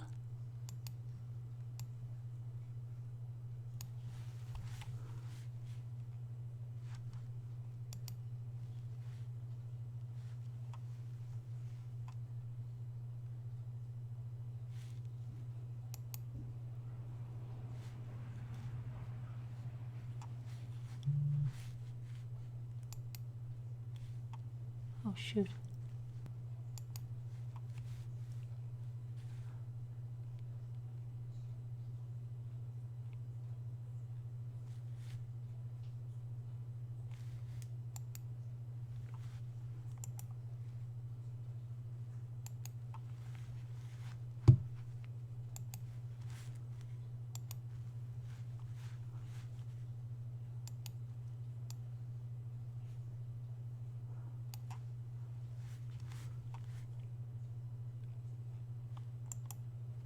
Oh, here's the boathouse where Cindy can't believe they have boathouses. Cindy Watts, and they had a boathouse. Imagine the nerve, the absolute nerve. It's the boathouse over there in the front there. Front of the garage.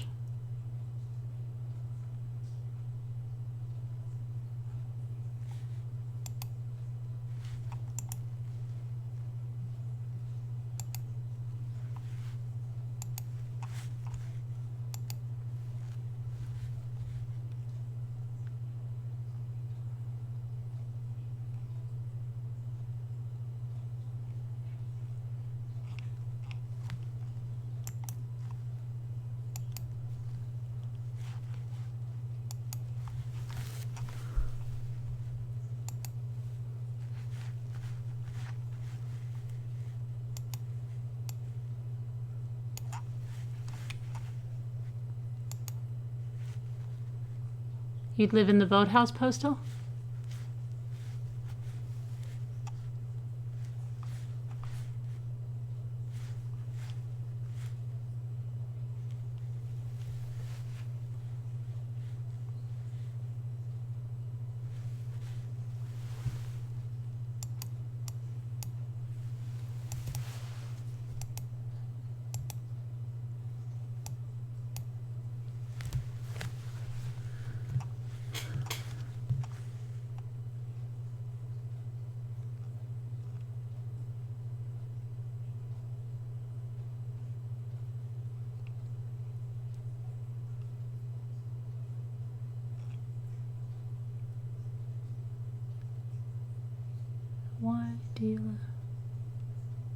Why so many purchases? What's going on?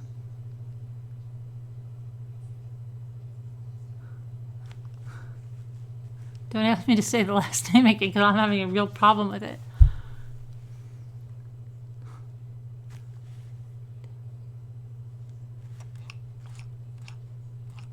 How did we even get into that? Yeah, I'd stay there for a night. I would. Not alone, with people. Hey, Red Raven Spirit. I've been asleep all day. Oh no, we're about heading out.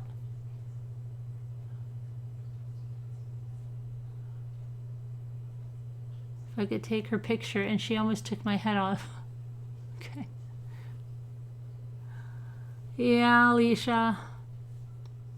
But you could watch the replay. Hi, Red Raven. But anyway, thank you to our moderators. Thanks, everybody, and have a good one. I'll talk to you tomorrow. That's the Amityville Horror. We're having one of our community members going to go right to it and do a video. All right? Good night, everybody. Everybody.